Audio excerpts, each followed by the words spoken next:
that. We got the concrete guys to.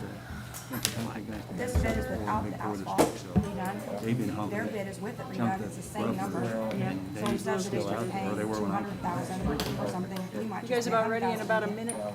and then we get the whole damn thing. That one day was a mess. So, I don't know, we're gonna have a discussion about it, but I don't know.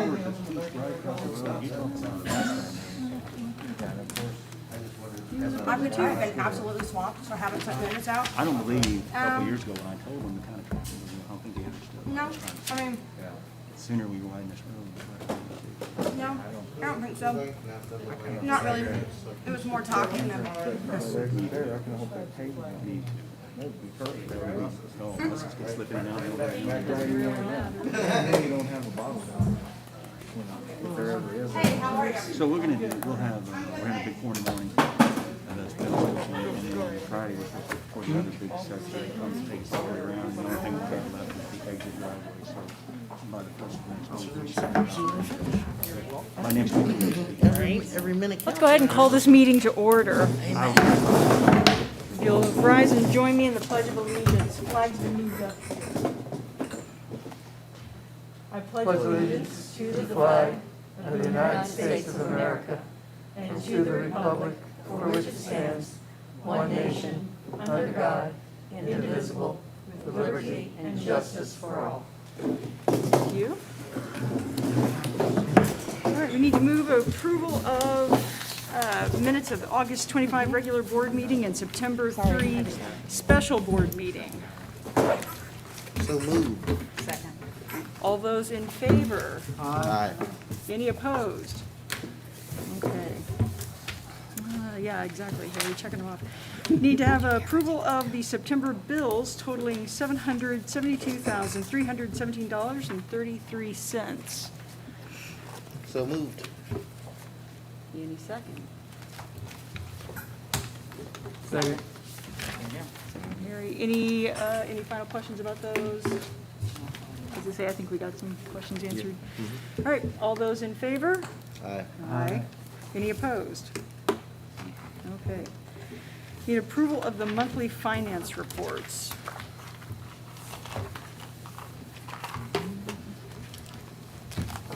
Anyone have any questions or want to move? I just wanted to note that it seems like our expenses are down from years Yes. previous. I think that's wonderful. I don't know if that's management or if that's the way life is, I'm but certain it's I appreciate leadership. lower numbers in a budget. Well, I mean, for me, I appreciate lower numbers in a budget, and Yes. it shows some due diligence in I how we're did spending. notice our DESI expenditures were just up slightly. Is that just based Yes. on the formula numbers? You know, I keep hearing doom and gloom, Uh-huh. but every month I keep seeing numbers that are okay. Uh-huh. So I don't really know what to expect, except that I have heard through the grapevine, of course, that DESI is saying one thing and the governor is thinking another. Well, that's So good, I think. I don't, Yeah, I mean, don't it know, seems like Brian, we're but- getting more revenues than we're having to even expend through DESI still, but But I do feel that our DESI, our funding formula is healthy, which is an unexpected surprise. Yeah, I think this is good news. Yeah, yeah. I make a motion that we accept the finance report. I'll second. All those in favor? Aye. Any opposed? Okay. And now it's time for the final reading of the MSBA 2020A updates. But I don't have that as an action item, just the final reading? Yeah, I should, yeah. Cool, okay, so I just. thought it should have been as well. Yeah, just please know, yeah, when I was looking over the draft, my eyes must have gotten crossed, yeah. So item number 6 on your agenda should be an action item. Do we have any discussion before we take motions? Yeah, okay. Anybody want to move? I'd like to make a motion that we take the recommended numbers of the days that MSBA has suggested. Oh, Yeah. yeah, we're Yep. still, We're one ahead of you. yeah, I make a motion that we accept the 2008 updates from MSBA that we read last month. Second. First week. All All those in favor? Aye. Any opposed? Okay, the next one is the Now one. you're on for days. Yeah, the next one was the one where they had some suggested days and things like that. And what we would be accepting here is the policy in whole, including with their recommended days. So it reads as follows: need a motion for the final reading of the MSBA policy, ACA MSBA policy update, appoint Title IX coordinators and decision maker, and approve requested number of days as suggested by MSBA.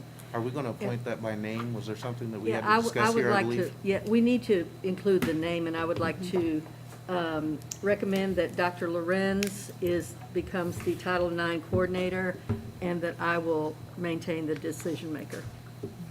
Oh, we talked about that. Yeah. We did talk about it last month. I just wanted to make sure we said it. Yep. Raise my We're right gonna hand. do it together anyway, so. Okay, any further You had something discussion? about days? Oh, yeah. Oh, I, The recommendation say that we keep those. yeah. I thought their recommended days were reasonable. I didn't see any reason not to keep them. So moved. Any second? Second. Matt? I'm gonna fight for a second. Get it. Get through the. All right, all those in favor? Aye. Aye. Any opposed? All right. Next up, approval of the 2020-2021 bus routes. I don't see Craig. Were there any I read over questions? those. I saw Craig. I don't know enough about bus routes to have an opinion on that. Right. There were all names and city, rural, so Yeah. Mm-hmm. I'm assuming that, He knows what he's doing. I would move that we accept those as is. I'm sure they're gonna take the, Mm-hmm.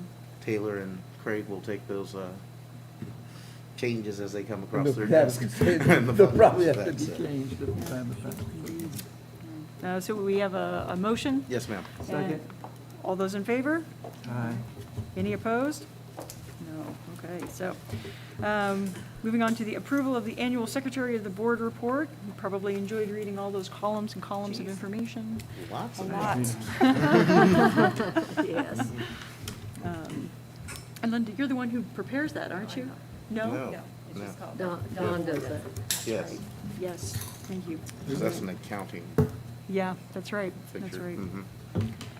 Okay, any questions about that, or I didn't, questions? Okay, gives me a chance to move. make the motion. I'll make a motion that we accept it if no one else has. Second. All those in favor? Aye. Any opposed? All right. Approval of the special education program review. Any questions that we had? Grace, I did have a couple questions. It looked like we just have a few less students that were serving through your program or titles than we were last year. About roughly 15 to 20, it looked like, not a lot.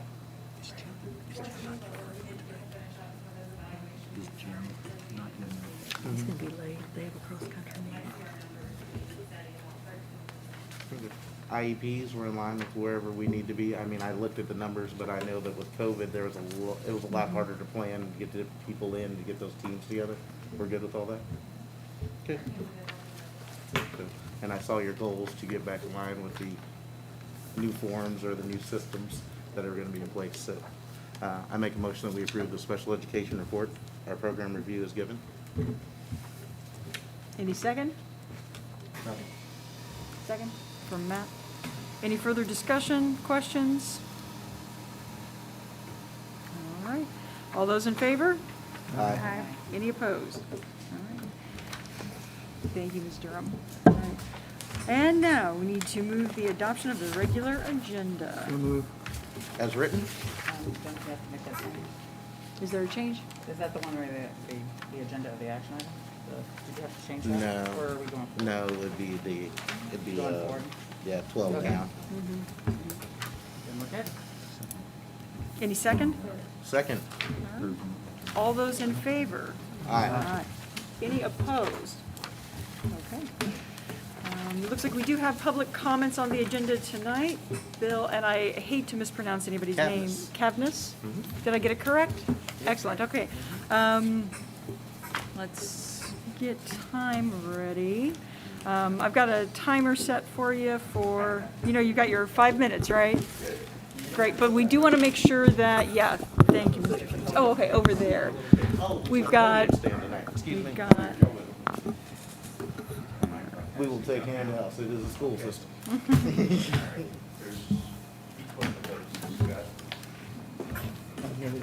oh, you got one, okay.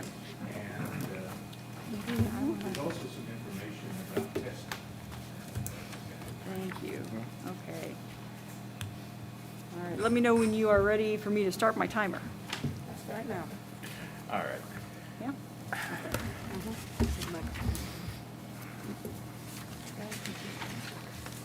Well, I'm talking about, go ahead.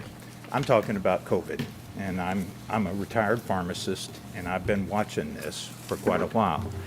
And I think I've come up with a way to help reduce the problems associated with it. I saw a number just the other day that said that 14 out of every 100 children that die are going to die from COVID as a result of this. If you look at the PubMed, which is the NIH's public recording, there's over 308 articles when you look up children, COVID, and cardiac problems. So you're looking at, we don't know who is going to be involved in this. There's nothing that says, this child is going to get COVID and going to go, and end up dying or end up getting a cardiac problem or a renal problem or anything like that. So, but there is, I think we do know, though, that it is the amount of virus that a patient is infected with that causes the severe symptoms. So the idea that we can control the symptoms or keep a child from getting into the hospital, which is where you're going to end up finding these very susceptible or very, I'm not sure, lost the thing, but these children are going to end up in the hospital because one thing, they have higher levels of the virus within them. Let me say that again. The virus levels are higher within them. Now, what I'm proposing is that we need to do testing that is very rigorous, we need to get fast testing. I've talked with Nolan over at Municipal City Water, and he tells me that they are testing right now, as we know. But what I'm proposing is that we have a two-prong attack here. I'm saying that we use mouthwash because mouthwash has been shown to kill the COVID virus. It's going to keep the levels down. And I'm also saying that we test that mouthwash bucket where we are going to be spitting the COVID into. Yeah, I know. We used to do this, though. We did this back when, I think if y'all remember, the swish and spit was the fluoride. Fluoride rings? Yeah. So this is not something that's new. It's going to be something that is different. But we could, whatever the bucket, if you have a trash can or something that they're just spitting in, you could take that and actually test it and see if you have active virus. This is the fastest way that we're going to know, We're not going to test every student. We just test the ones that we're going to test everybody all at once. Then we have to isolate those. But we're going to get a faster result knowing every day when they come in that we're going to have this, we're going to be doing a test on it.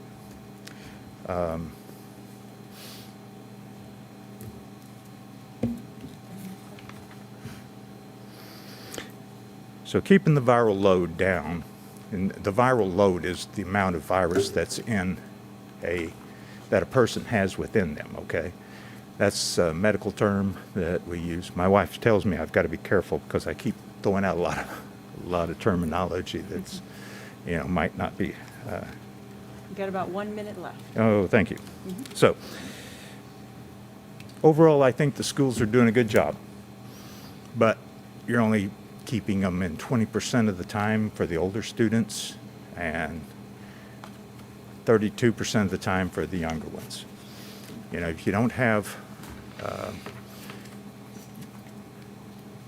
the supervision that they need, then you're going to have a problem outside, and that's where I think you're going to see these problems coming from, is from the outside. I think that using the mouthwash and the testing for the virus on a regular, on a fast basis, try to get it done. I'm thinking that we can get the county to come in and pay for this, because they've got all that care funds. And just so Dr. Ryan and I believe that viral levels, if you bring them down, you can control the chances of having a problem, or control the children getting sick. So, Thank you. all right. Thank you very much. Well, okay. Thank you. And can I say though, that I'm open to helping in any way.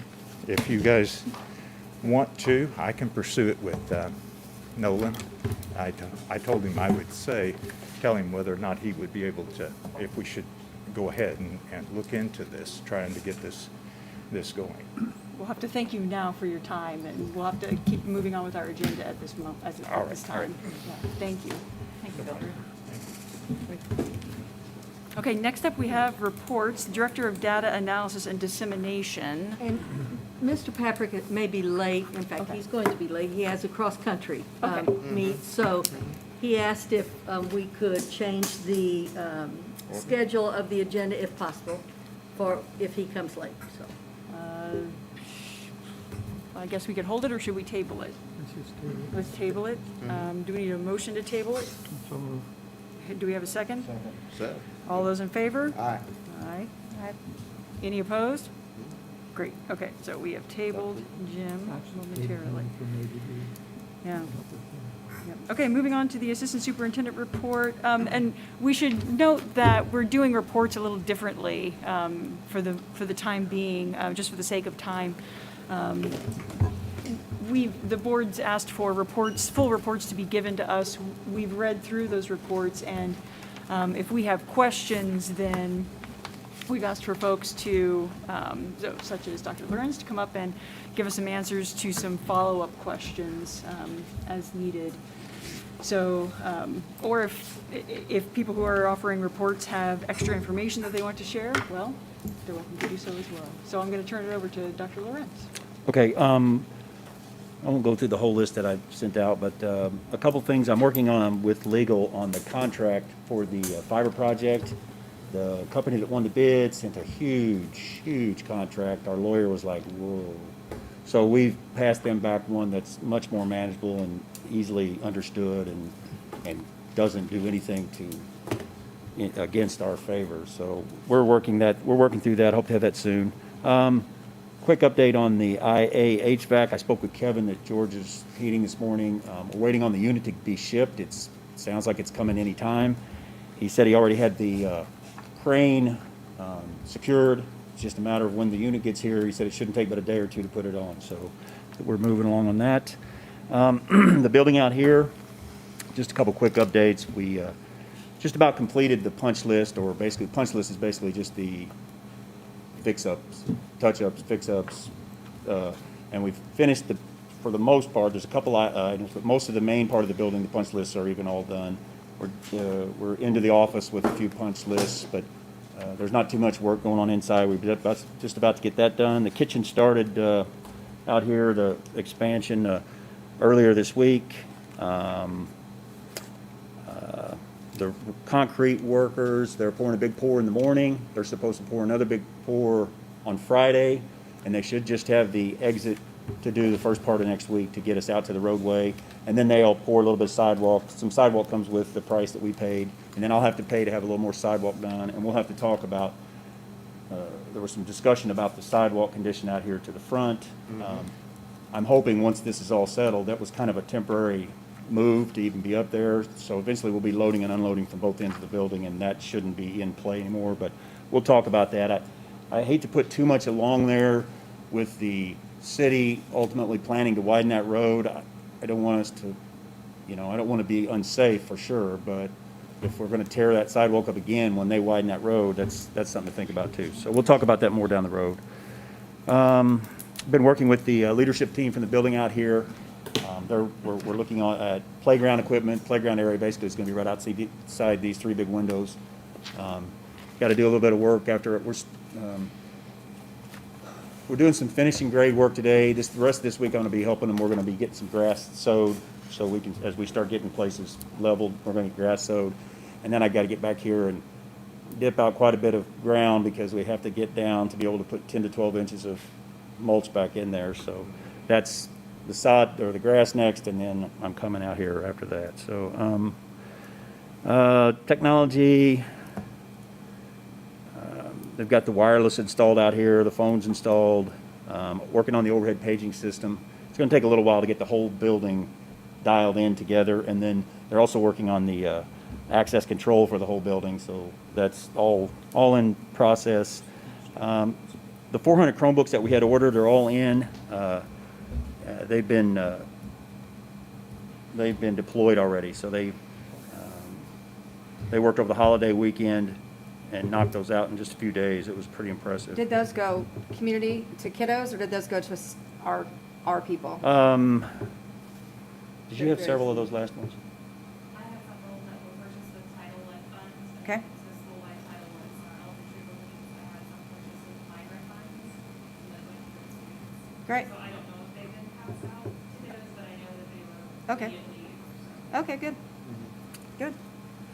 Interesting little note from the tech guys, they've been really swamped. A year ago, from August 1st to September 17th, they did a little over 700 tickets. This year, August 1st to September 17th, they did almost 1,700 tickets. So No they've doubt. really been, they've had to bring on some more support staff because it's just Yeah, been, they're swamped. so anyway, my hat's off to them and kudos. Terry, Yes, we still have some Chromebooks on back order, right? we have 1,700 back ordered, yes.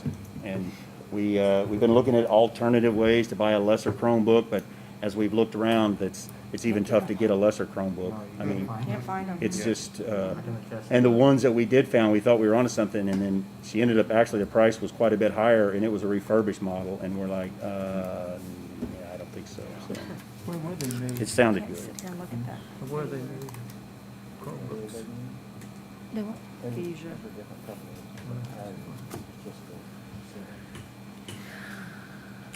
In the distribution, we had quite a bit of stuff donated by the health department. That's all been delivered to buildings. Portable sprayers, hand sanitizers and wipes, masks, face shields. Really handy. The really nice thing that we picked up was it's more of a on wheels, a full classroom fogger. Really nice. I wasn't expecting that. I thought we were just going to get much more handheld foggers, but those were nice additions. Troy's helping me. How many of those did you get? I'm sorry. Just curious. How many of those did you get? The handheld foggers, we picked up, I want to say 12 or 14, and then the pull along, I think we got about 5 or 6 of the bigger. It's a big cart with a big tank, and you can do more mass spray. So how often are we using those? Are you using those on a daily Yes, basis yes, in all buildings? Yes. And so your it- custodians are it's- using those, or who's doing it? yes. Okay. It's different at each building. Sometimes the night person, I prefer that we do it in the end of the day so it can set overnight. So most of the buildings are doing it that way. Some of them, there's still people in there, and so they have to do them, they come in a little bit early and they do them before anybody gets there. So, yeah, there's That's at a least great- one fog every day. That's Are any great. of those, excuse me, You're okay. are any of those the ones from the health department? Yes, we've spread Is some of that- we've spread that out a little bit more. For example, we had, I think like, I don't know, 9 or 10, we were very proactive when Dr. Mayer got those last year, which has been a savior, because you can't get that model anymore. And this one that we've got is a little bit smaller scale, a little bit smaller model, but it's given us a little bit of flexibility. We have some cars that we're using, and we were able to keep one in a car so we can fog it if we have to transport someone. The bus barn has an extra one or two. It's just places that had one, or this just makes it go a little bit quicker. So how many did we get from the county then? I think on the handheld ones, we got about a dozen That's great. of just the squeeze trigger, and then the pull cart, I think it was about 5 or 6. so. That's wonderful. It really is very, very much appreciated that the health department thought of us that way and reached out to Saline County superintendents as to what it was that we needed. And she gave us a list, and we all said that we needed the foggers. Yeah, that's awesome. So, yeah, it was great. So, just last thing or so from distribution, Troy's helping me working on the mowing bid. We'll have that next month's meeting, so we'll be deciding what we're gonna do we moved that back up into the fall, so we had it too close to spring before, so that's the reason why it's coming up now. In maintenance, I can't remember if I said last month, but we did get that mini split installed at the upstairs room. Several things for insurance that we reconfigured and changed. They got they came out and helped get me 12 plugs installed for the Spain House smart boards back in the first grade rooms. They're going to be, in the morning, they'll be starting the training for all the new HVAC, water, plumbing, electrical. We're going to have, all the contractors are right in a row. 2 or 3 of my guys are coming out, and we're going to be trained on operation of all the new systems. So that's happening in the morning. Let's see. Transportation, just finished the bus inspection and starting on the district-owned vehicle inspections. They remodeled the bathroom out there at the bus barn, which is very nice. It was getting in pretty poor shape. They're getting ready for winter and snow equipment. They did complete, drivers completed 10 hours of their required online driver training, and attendants completed 8 hours of online training. They got all their physicals done. They're working on our new TransFinder routing software and getting ready to switch from Busmasters. So we're getting ready to do a switch over. It's quite a, and Craig and Taylor do a wonderful job. They spend a lot of time working on routes, and they talked to me a year ago about moving to TransFinder, and they convinced me that was going to be better for us in the long run, in the big picture. So that is the highlights of what I have. If anyone has any questions, I'd be glad to help you out. Are you still getting weekly updates about the construction project? Yeah, we well, and Matt had said something to me, and I didn't get a letter out to you last week. We had a meeting this morning because we're about to close it out. We really discussed this morning. I had the architect, the engineer, and the constructor in this morning, and we met, and we were deciding whether we needed one more meeting or not. So we're going to meet one more time in a week to 10 days. But they're about ready to hand it. As soon as you see that concrete finished off, big part of most of it by the end of this week, and I'm hoping by the first part of next week you're going to see the rest of that concrete laying. The only 2 people left really are this roofer, they have promised they're bringing multiple people in the morning. They think they can get it done in 2 or 3 days. So I'm expecting substantial completion and handover by the end of next week. Great. The only thing that wasn't in the original was this kitchen, but those guys are moving fast too, so they may actually get it in there at the same time. We will not open this window until it's completely done out there, the sheetrock's done, so we don't bring any dust inside. But once it's completely done, sealed in, and roof's on, then we'll be opening this doorway. Well, following the meeting, we would welcome the update. You're welcome to. Well, if you're having another meeting, if you decide to have Oh, another meeting. yes, yeah, I'll get an we would- update out we to would welcome you as the- soon as yes. I know, we're going to know a lot by Friday this week or Monday of next week, what the actual day's going to be, but it's coming Cool. pretty quickly. All right. So, Any others? questions? Thank you. Thank you. Thank you. All right, Superintendent. Thank you. I wanted to start this evening just to give you a little bit of information on where we stand with our students, staff, so far as COVID, and how the COVID status looks for, right now I'm looking at Marshall High School. I did not get the elementaries or Beaker. They are very kind of difficult I make it difficult on them to report it, so I'll do a better job. But I do have Marshall High School's status, and actually, this is where we see more movement, more interaction with students and staff. We have had 21 students and staff have been tested up to today's date Some of them have been quarantined. 4 were positive. These 38 numbers are from what dates? From school starting or when sports started? From when sports started. Okay. Yeah, middle of, around the first to middle 13th or so of yeah, August? yeah. Okay. 38 additional individuals then have been quarantined besides the ones who had been tested. There are many different sources of the contacts. Household, work, sports, other activities. It's pretty well runs the gamut as to where people have been contacted and then the contact tracing done so that we can identify those people.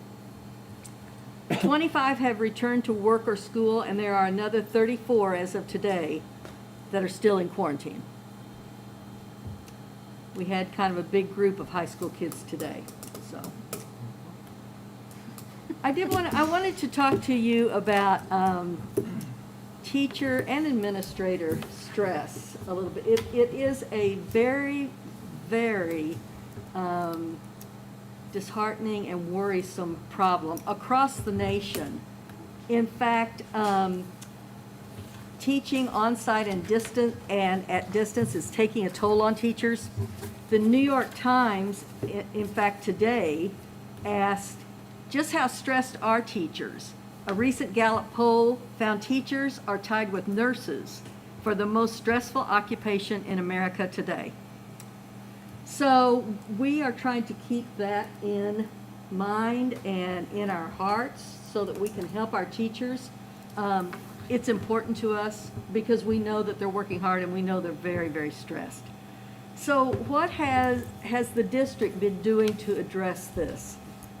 Last week, I told the teachers, I can't even remember if it was Tuesday or Wednesday, I know that time is a precious resource to all of us. And actually, when you look at it, usually teachers would rather have time than money. So last week, we let them end their day at 2:15 on Wednesday, rather than at 3:15. I would like to ask the board's support to continue that. It's an hour off of their day, and I will tell you that the vast majority of teachers, of Marshall teachers, stayed and worked on campus. But it was the idea that you do have flexibility. If you need to leave, if there is something you need to do, if you need to run some errands, you do have just a little bit of time on Wednesday. I don't think that we need to have a vote on this, but I certainly will listen to what anyone has to say. But I would like to have the board's support to allow our teachers an hour off on Wednesdays. I certainly support it. I also find there's a no-win, and so last Wednesday when you did this, it was great, except I looked at the activity calendar, and you've got teachers / coaches that are on the road, and so Oh, they sure. don't Yeah. get this benefit. And so Right. I would just encourage you to continue to be creative with those people. Okay. And just keep that in mind, that they too are working day and night, and they're not always able to take advantage of that 2:15. So maybe some flexible time for them. I don't know. We'll- Just something yeah. that I looked at on Wednesday, and I know you had some coaches that were Yes. already on the road by 2:15, and so Right. they didn't get to benefit from your time off. And in my letter, I did talk about the people who work on Friday nights and Saturdays, and we have people who put in an unbelievable amount of time. So I'll try to be flexible and figure out some different creative ways that everybody gets to be, be thanked for the Yeah. extra stress and the extra work they're going through. Yeah. That was just something that came to my mind. No, that's a good thought. This will have no student impact, correct? What, Brian? This will have no student No impact? student impact. No, it will be on Because it's Wednesday. Distance learning day, correct? Yeah, it'll be on Wednesday.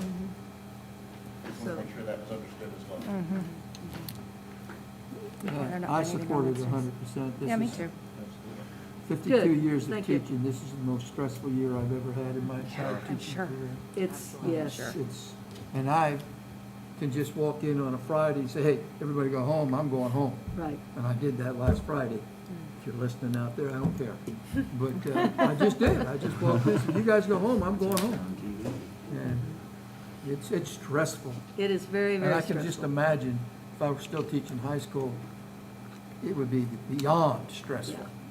Maybe we could look at, this is just something I'm thinking about, like maybe the instructional coaches could offer a little assistance to those coaches if they're missing that 215. I don't know, but maybe something to give them some incentive and a You know, thank you. here was my last question. What ideas do the Board of Education members have for supporting and helping our teachers? So you all are very creative and innovative, so Could they start a little bit late in the morning? they On a could. Wednesday? Sleep in a On little Wednesdays, bit? they could start later, yes. That would be good too.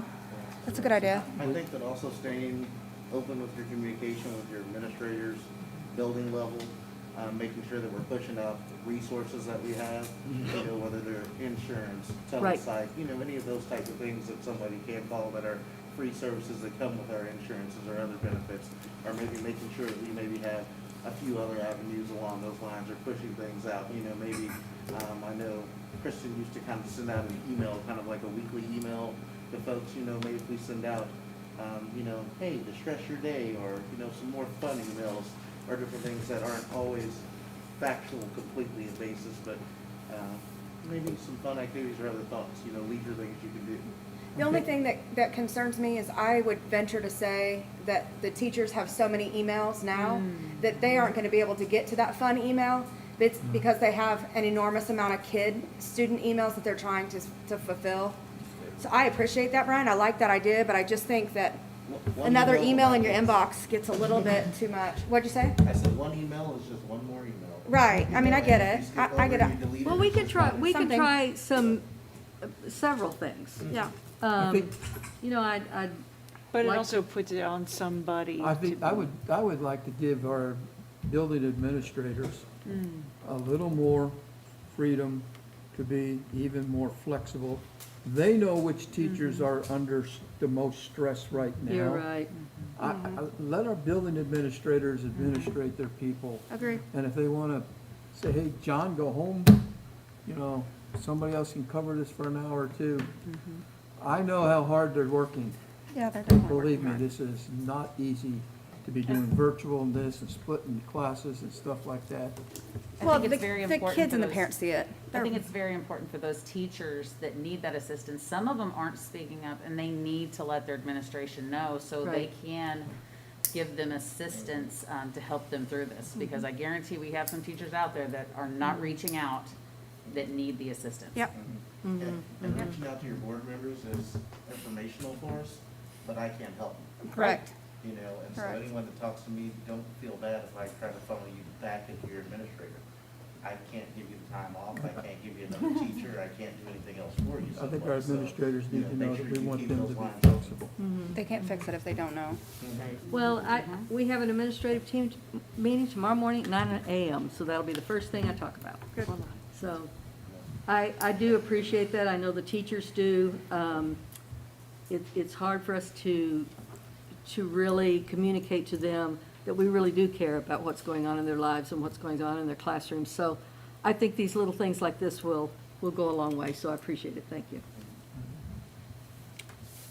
The CDC, the Center for Disease Control, has released a new grid that I sent to you. We received it, it was released on the 15th of this month. Brand new for school districts, specifically for school districts.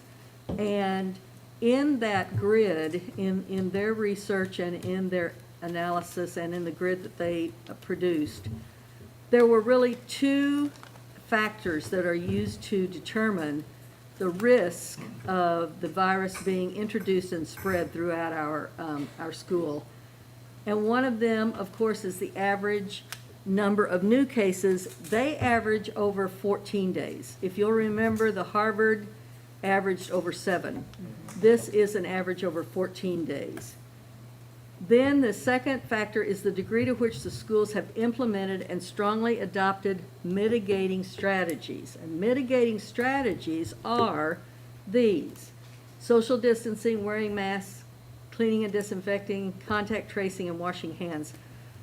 I feel very, very good about the way that we have handled, well, not we, but that our teachers, our students, our parents have really handled this crisis. I think our returning to learning plan has been followed very closely by our staff. They've done a tremendous job in following that plan, and we are seeing very good results. We have 4 positive cases from our high school from the middle of August until now. 4 is not many. No. that's a great So, number. and I don't think any of those necessarily have been from the organization, from the building level organization. So I feel really good about the direction that we're going. I think we're headed down a good path. I want to congratulate the people who have really worked hard to put that into practice, and it's really turning out well, I believe. We are following the strategies, and if we continue to follow them, then hopefully the schools will be able to open to in-person, in-seat learning much quicker. I think if we can work with the community, and the community helps to pay attention to these strategies also, it will get our kids back to us sooner. And that's what, of course, all of us want. So the new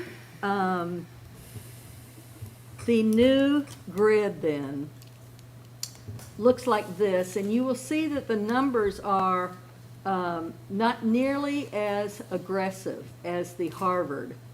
For example, to move into the red level, there is a necessity of having 12.6 new cases over 14 days, rather than 6 new cases over the 7 days. On average. On average. Right. On average. Yeah, this is much better. So I also think that we have to look at how much are we implementing genuinely and deeply all of the strategies that we're talking about. Very, very, probably the younger, well, not probably, but the younger the children, the harder it is. So I congratulate the Spainhauer primary teachers, for example. They're doing such a good job under circumstances that are very difficult. So we look at this grid and look at how closely we are following those points and those guidelines and that guidance to see where we are, and actually to look at where we are going with the virus, and if we're getting close to having to move to a different phase, or if we're starting to look at maybe things are looking so much better, we'll be in the yellow next week. That is my hope. So one of the questions that I have, or statements, is the health department, basically they say that month to month, they see 1 week or 2, like they see a peak in the month. Yeah. And they feel like we're at that peak of the month. So I don't know if this is where you want me to bring this up or not or whatever, but I really would like to talk about, 4 cases starting August 10th, which was the Monday practices started, out of 43 days is where we're at on that. 4 cases over that 43 days is not many at all. And if you look at actual school days that our high school has been in school, we're talking about 8 days, 8 in-seat days at this point. So our numbers are significantly low and almost non-existent. And when I look at those 5 points, I can't really see them from here. Sorry, Harry. When I look at those 5 points, consistent and correct use of masks, social distancing to the largest extent possible, hand hygiene, cleaning and disinfection, and contact tracing, collaboration with local health department. I read that whole thing without glasses. I think that we could do all of those 5, 6 things in school 4 days a week at the high school level. I don't think that I am not our high school's done a very good job of maintaining all of those things. They don't have to wear the shield. If we had to implement that to make us feel better, there are none of those 6 or 7 things on that board that we couldn't do at the high school 4 days a week. And leave the. With all kids? With all kids. Our kids are missing out. Our teachers are super stressed. They are trying. Our kids are missing out. And I don't feel this supports our kids much better than the previous, in my opinion. I've watched it very closely. I've also, I watch the numbers every single day. You know that I'd probably drive you crazy, but I do the calculations every single day. And when this came out on this 14-day cycle, we had our peak really last week, but the week before, we would have been in the yellow. So we've really ran very close on this model to the yellow the whole time. We're the only school in our county that is not in school full-time. And so even going 4 days doesn't, I know that we're the biggest, I don't care about that. We have bigger buildings, we're going the same way, our admins and our teachers have done great. I just think that in-seat gets our kids there. It slows down the emails to our teachers. It offers them an opportunity to see the kids, and they're still gonna have online, I get it. But I think if the kids are there, they have less I feel like right now, they're having to do one-on-one with each kid with all the thousands of emails they're getting, and they have to be. My kid alone sends a lot of emails, so I know that they're getting a ton. And I just wonder if this model doesn't allow us to say, we need to reevaluate this and see if we feel more comfortable with it. It's what we're hearing as parents, that's what we're hearing from the kids. What's I don't- Ian's feeling on this? And I asked Ian, I told Ellen would need to include him in this conversation.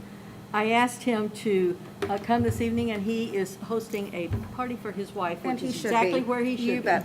be. But Brian is here. Oh, Happy birthday, Stacy. So he talked to Ian this afternoon, and so he's going to talk with us. Good. And Yeah, go ahead though. I just want it on the record, I'm not nearly as verbose as Ian, so if he's listening, I want to make sure he knew that. So everything, Ellen, that you're saying is correct. We want our kids back in seat. That's the best environment for them to be in. Ultimately, as we discuss how we came back to school and where we go from here, we all go back to student safety and what is best for the safety of our students. And so with current guidelines and everything in place and being considered, that's where we ended up, and that's how we got to this point. And so, yes, we want to continually be involved in that conversation about should we reevaluate where we're at. But I know you're concerned about student safety as well. All those things that you mentioned about students being in seat and attendance and everything are all in consideration, but ultimately we'll err on the side of student safety and the safety for our faculty and staff too. And with all due respect, I appreciate that, but at the same time, I have to advocate for the people that are in this community that want their kids to be educated in a building, in a seat. And we need to, I feel strongly that we need to be looking at that, saying, can we do this? And how do we do it as quickly and safely as possible, which I appreciate. Yes, absolutely. I just have a really hard time with us not having a conversation about it. That's it. Yeah. Mr. Wilcoxon, if I could ask a question. Yes. One of the mitigation strategies here is social distancing. And I'm wondering how that would look at the high school if we were back in, if we, doubled your population, you want everybody in the same day. if we Yeah, went back. If we were to put all of our students back in seat, even taking out the distant learners, currently we are pretty much at max capacity within most classes with the social distancing guidelines. So if we were to dump our whole population back in, we could not guarantee that we were maintaining our social distance in most of our rooms and most of our spaces. So you think we ought to wait a while? I'm sorry? You think we ought to wait a while? I think we need to participate in a conversation about it. But we went into this telling community we are going to do these things, and that's what we've committed to. And so if we're going to make a change to that, we need to have the serious conversation about, okay, how does this affect everybody involved? What's it do for our students, most importantly, and their safety? What's it do for our staff and their stress level, like you indicate? How do we balance those out? But then, of course, as I mentioned before, always safety of our students and our staff. Mr. Wilcoxon, I do have a question. So earlier this year, we discussed that if there was a class that had less students in it and a child wanted to attend school, Now now they're positive without pay when they could have been working Right. because they were negative. And they, of course, will use their sick days, but it's using their sick days. Yeah. right, Yeah. each case will be different. It depends on how long they've been employed and how many sick days they have and all that good stuff. So that could really. A new teacher it won't could- have any. Right, it could hinder a family. Well, So they'll have 10. Well, I mean, yeah, but, But- I mean, but 10 not- days isn't not- 14, yeah. right. Right, I'm with Right. you. Do you So I guess this is more address of a, this, Jim? I know that you talked to me, you got in touch with me about this. On the financial side, I think Carol has sent out something to the effect that, if you are under quarantine or, are asymptomatic positive tested, you can still do your job from home, that you would not have to use, sick days. Correct. I mean, I think most of the teachers have a virtual setup now that hopefully is working pretty well. And, so the financial part of it, if you can do that, might not, be a consideration. I'm weighing, does it make us more safe or less safe to have, to not follow the return to learn plan quarantine procedures? And, I mean, to me, that's my opinion. No, you're fine. Well, I guess I'm misunderstanding if this is like an end-all be-all if we list as essential workers. Like, we can still follow the plan and still deem you as essential to us and the kids. I mean, we don't have to change the whole plan just because. well, it's a working document anyway, it should work as we go. Even if you designate them essential, you can still expect people to Aaron, quarantine. we'll vote on this Right. later, right? Right. Okay. Right. And the health department actually has say over school, the health department actually has the say. Yep, yep. They, of course, have respected us and have worked totally with us, but if they wanted to, they could make the decision. So, Okay. I do have one question, though. If, Mr. Patrick said that they could teach at home if they had that set up, but what about the kids that are in the classroom? So are we having a Still gonna have to be somebody in the substitute, room. and then they're teaching at home, so we're, they will have to have some supervision in the classroom, you're right. There would have to be a para or another teacher perfectly or fine if it worked. someone in the classroom. so it sounds like we have to do some planning. Sure. Yeah. Not to change the subject totally, but to move the subject slightly. Substitute teaching, with the criteria changed, are we looking at kind of pushing that out, encouraging some of our parents to get some of those extra That's hours so hard, that they're able to be? We have done that. In fact, we've told them that, I think it costs $225 to take the 20-hour course. We have told our parents that the district will pay for that Yep. if they will go ahead and become certificated as a sub. Are they doing that? We have had one. Out of how many? Out of how many pairs do we have? We have about 50 pairs. Goodness. Okay. That's not good. Yeah. What'd you say? And that was 20 hours, wasn't that? Yeah, right. They're gonna take on the responsibility and Now the training is 20 hours rather than the it the 60 same college here? hours. So that could actually be for other community members as well, it's not by the way it read, I right? see. Yes. So it doesn't necessarily have to be current employees, it could be other people within our community Yes. that have a desire to help in these situations. 60 hours. And we It could can, be a high school graduate, so somebody who does Washington State in the spring could go take this test and become a substitute. so we can try to get that information out, Brian, to the media. Right. I don't know if we're up and running or not yet, but I want to say that out loud so that He's like a everybody had that information. go-go gadget. Mindy, do you have that we're up and running? Yeah, he texted and said that He's here. Okay, Keeper's here. great. Thanks, Okay. Keeper. Thank you, Keeper.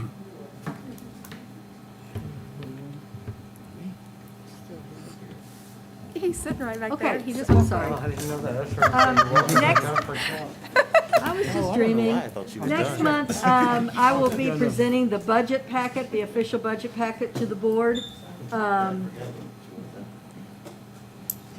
I am a very conservative budgeter, and revenues then from local taxes, the state funding formula, federal allocations, et cetera, are underestimated to a degree. Now, you have to be responsible, but the revenues are underestimated, expenditures are overestimated to a degree.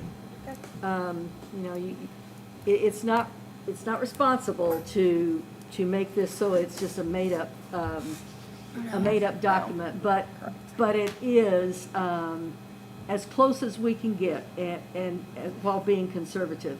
So the evening of the 21st, Linda, is the October meeting the 21st? 20th, okay.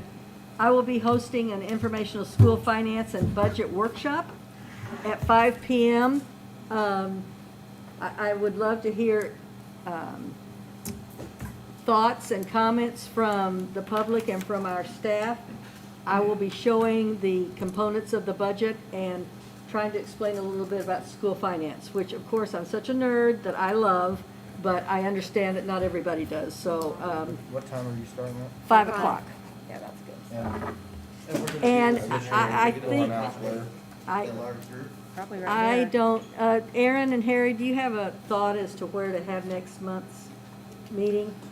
Goodness, I like this. here or elsewhere, yeah. Okay, all I'd right. have to say we'd have to have something at least band room size, if not larger, if you're gonna invite potentially Right, number of right. people. Well, let's just say we're going to have it here then, okay? But I All can right. get in that door maybe. Well, the parking lot should be done by then. We should be able to park there. Coming in that door. Dr. Yeah. T, can I get in that door? We need to You talk. promise? I won't have After the to board bring my meeting, before we walker go or to wheelchair. I want to talk to the board about this room and how you want it set up too. Yeah. So Oh, okay. I need some discussion. Keeper and I are going to work on how it's just Lovely. trying to get it more permanent after so we the don't have so meeting. many cords floating around. Well, Yeah. we can talk about it after the Yeah, meeting, and we'd turn it like back to. over to Dr. Mayer. And that is the end of my report. Yay! I want this. Thank you.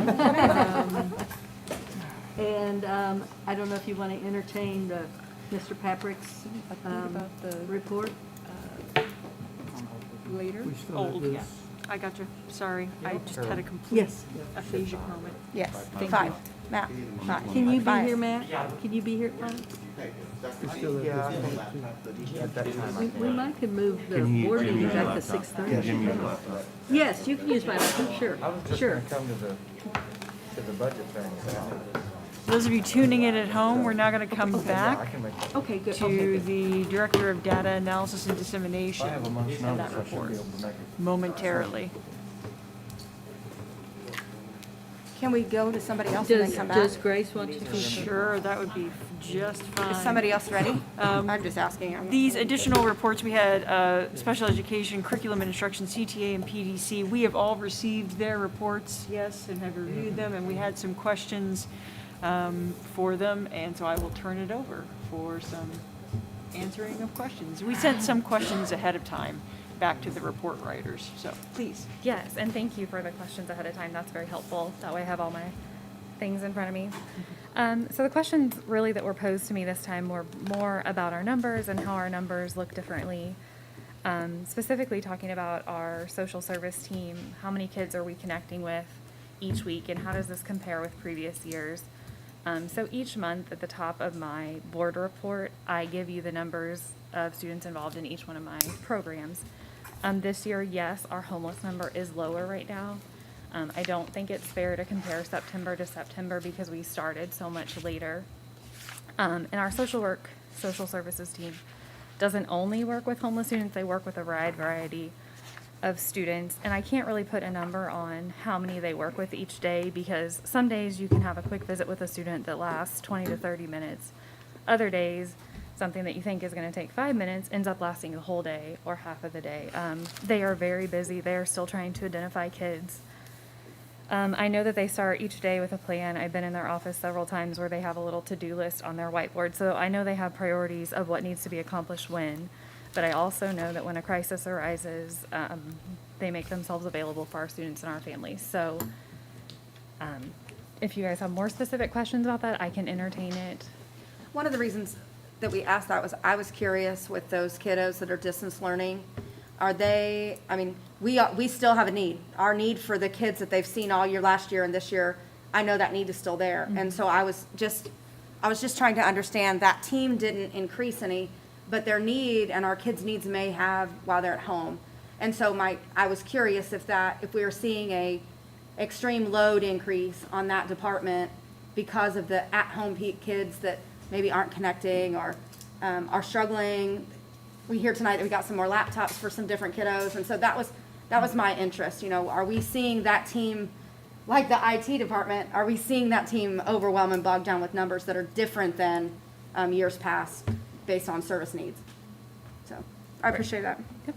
Are there any other questions, details from that? Okay, thank you. I think we had some for, Diane had a few too. yeah. Yes, please, go right ahead. Oh, is he ready? I want him. Good evening, everybody. And before I answer the question that was posed to me, I would like to take a minute, if you don't mind. I've kind of got a runny nose, so this whole thing isn't working for me really well. Anyway, I've been in the buildings majority of my days, in the buildings more than I have been in my office since school has started, and I wanted to I know that your time as a board is very precious and you have a crowded agenda, but I wanted to give some acknowledgements that I believe really need to be put out there. I have to send a huge thank you to our faculty and staff. I'm seeing them work over and beyond what is expected in any other normal school year. This is piggybacking what Dr. Mayer said, as well as Mr. Wilcoxon's passionate thank you to you all for the considerations. But I know we're putting in more time and doing things that they have never done before, and we're all learning new things. We have our bus drivers making loops to all the buildings to keep our students safe and healthy while they're on their bus rides, and then they're getting an extra dose of good disinfection at the end of that after each route. Our secretaries are on the forefront of answering our phones, answering questions, and sometimes being disrespected by those making the phone calls. Our secretaries at all of our buildings, including the central office, have to calm the waters and make sure they continue to provide positive customer service without pride. Our nurses are on the front line taking care of our temperatures, watching our symptoms, and working with parents, sometimes delivering news that is not easy, while still trying just to be a school nurse. Not that that's just a job, it's a hard one. Our custodians are doing extra cleaning, as well as now they have kids eating all over the building, so they're collecting lunchbox debris, lunch debris. I was in a kindergarten classroom today stepping on Cheez-Its, so we know that there is a bigger mess for our custodians that is not as contained as it used to be, so they're working harder. Our paraprofessionals are stepping up to the plate, filling in on duty in classrooms. They're even going to other buildings because we are having such troubles finding substitutes to cover our absent adults. We have so many support staff that are doing whatever it takes to help our students and teachers get through each day. We've already talked about our social service team, our special service workers, those who are in the buildings that are providing services. They're doing that, but they're also taking on extra duties that they normally wouldn't. Our process coordinators out there, our instructional coaches are covering things, and many others that I may have missed, and I apologize. Our principals are working endlessly to help all staff and students have a safe and engaging and learning environment with restrictions they have never had to endure. Our principals have shared with me how hard everyone is working and asked me what can we do to help them. And believe me, I keep asking, racking my brain and looking for ways. And we are trying. So please, if you have an idea, share with your principal or me. And then there are our teachers. None of you attended a class that taught you how to do what we are asking you to do right now. I know you are working long hours, learning so many new things, while taking time away from your own family, trying to navigate these new waters that none of you have ever endured. We know you are stressed, tired, and even frustrated. I have talked to many of you, and I see your concern that you, as always, just want to do the best for our students. I know we are trying. Maybe we could have done things differently, and believe me, I am willing to make changes to help you. Just share them. We all know that Marshall Public Schools is not the only district in the nation that is working hard for their students, but what I do know is we have a faculty and staff that will continue to problem solve, work hard, keep our students at the forefront of their work, and do whatever it takes to continue to make our situation better. We are all in this together. Please ignore what is being said on social media. I plead with the community, our parents, and even the people in this room to think about how words come across when spoken and typewritten. Please ask the questions to those your thoughts and concerns directly impact. Don't assume, and most of all, please be kind. we are all doing the best we know, and in an educational world none of us could have prepared for. So thank you to everyone who has gone outside their comfort zone and done things to help our students in Marshall Public Schools. Yep, very good. Very well said. So I've really enjoyed being out in the buildings. I've actually gotten to screen kindergartners for the last 2 weeks, and I've learned a lot of great things from 5-year-olds. So it's been fun, and I'm actually out doing other coverage in classrooms to make sure our teachers are supported. So the question I was posed was about our distance learners. Our principals do put their numbers in their reports every month of the distance learners that are in their buildings. That number can fluctuate because parents at any time can pull out their students if it's the best thing for their students. So right now, we have Spainhour Primary has 90 students, Benton Elementary has 55, Southeast Elementary has 32, Eastwood has 49, Beaker has 174, and the high school has 123. So that is a total of 523 students in Marshall Public Schools that has chosen Marshall Public Distance Learning. I believe we are at 6 or 7 that has chosen the MOCAP route through DESE. So with that, I know that our parents are working hard and supported our schools in this new way of doing school. We have parents who are working hard to learn new things themselves and caring and understanding for our teachers and staff. So please, parents, thank your teachers. They are working very hard. And thank those staff members in your children's buildings for your distance and in-seat learners, because those kind words go so far. I will tell you one thing I've also been excited about is our parents and our students are using our library services. I see our distance learners picking up library books. And I just think sometimes in this day and age, libraries are not utilized like they were when I was in school. So it's really been fun for me to see 3 and 4 books going home with our distance learners from our librarians. The other question that was asked was about a contract with our parents for distance learning. The task force was working on creating that creating a contract, and we were told that that was not something we could do, and so I stopped the task force from moving forward with that because I didn't want them to put their time into something that we were not going to use. So do we have a guarantee then from those parents that are distance learning, or what are we seeing? Are we seeing a good reaction and a good communication with them? Are we? In all honesty, the first week of school, I will even say like the first, we started on a Wednesday, let's go through that first Friday. We were all kind of figuring things out. Sure. And within that end of that last week, principals were like, okay, Diane, we said if we didn't have contact with the distant learners for 3 days, that there would be some kind of contact. Okay. So I know principals have been making visits. I know our social service team has been making visits. Counselors have been going out, taking those letters. The parents aren't in trouble. It's just to check on them, say, hey, are you okay? Is there something we can do for you? And so we're trying to get those students re-engaged. And so, so we're working on that, and I don't have a complete number of how many of those letters have gone home. And, so that is, I feel like we're just now kind of getting a routine after 2 Wednesdays off. The first Wednesdays, I think, where teachers are like, oh my gosh, I have time. What do I do with it? And by the second Wednesday, they're like, okay, now I know how to plan efficiently for that Wednesday. So I think that if we stay in this phase where we have Wednesdays totally off, I foresee teachers are going to get this routine that we've never had to do before. And so I also think with that, we're going to get parents in a better routine, that these are the expectations for them. So I would think that with the progress report coming on Friday, those distance learners will get that same progress report. Mm-hmm. So that'll give you an opportunity to really assess where those kiddos are at. Yes. Okay. Yes. And one reason I don't have a number is because I don't know who's delivering the letters. If they need me to deliver a letter, I'll go deliver a letter. I'm not sure the human bodies that are out there doing that, but I'm sure if I ask principals, they can tell me a better number of those letters. And the reason I'm asking is I would hate to wait too long if a kiddo's. And that's truly been my concern, is I know how many kiddos we lost in the spring. Yeah. And that's why now we're also talking about 500 and some odd students versus the 2,400 that were out there in spring. So that is one saving grace. And, I would be glad to collect those numbers by the end of the week, Ellen, and send it out to the whole board, how many we've had. I hope that it's a success story. Yeah. Honestly. I think we've got that safety net built in, where if kids have missed 3 days, we're going to get in touch with them. And then I hate to say that we have a 10-day and a 12-day and a 15-day policy for any attendance issues, and so those kids are being treated just like our kids that are in seat also. So there is a procedure. They just kind of get this extra little reminder, where have you been? We've been looking for you for 3 Okay, days. good. Because parents are still, if your child is sick, they're still expected to call in and say, my child is sick, you might not talk to my child for today because he's Yeah, sick, just right. like if they were in C. So, Okay, awesome. Okay, anything else? Not Thank- necessarily for that, I have a question, but it's probably not for you. Are we out of hotspots in the district? Or are there still hotspots in the district? How many, We're out of hotspots. are we out of hotspots? I'm sorry. Hotspots? I don't believe we're out yet. I haven't heard Keeper say. We had 220. So and- people are having, right, I was gonna say that 32,000, it looked like covered around 220? There was 220 purchased. I'm not aware if we're out. If we are, I'll have to get a hold of my Okay. guy. So people should contact their principals if they're Yes, having connectivity yes. issues? Yeah. Right. And that's something we'll probably be talking about tomorrow. If we do start getting close to out, then we may have to start sharing to make sure Right. we don't have some stored up in some building that's not being utilized. Right.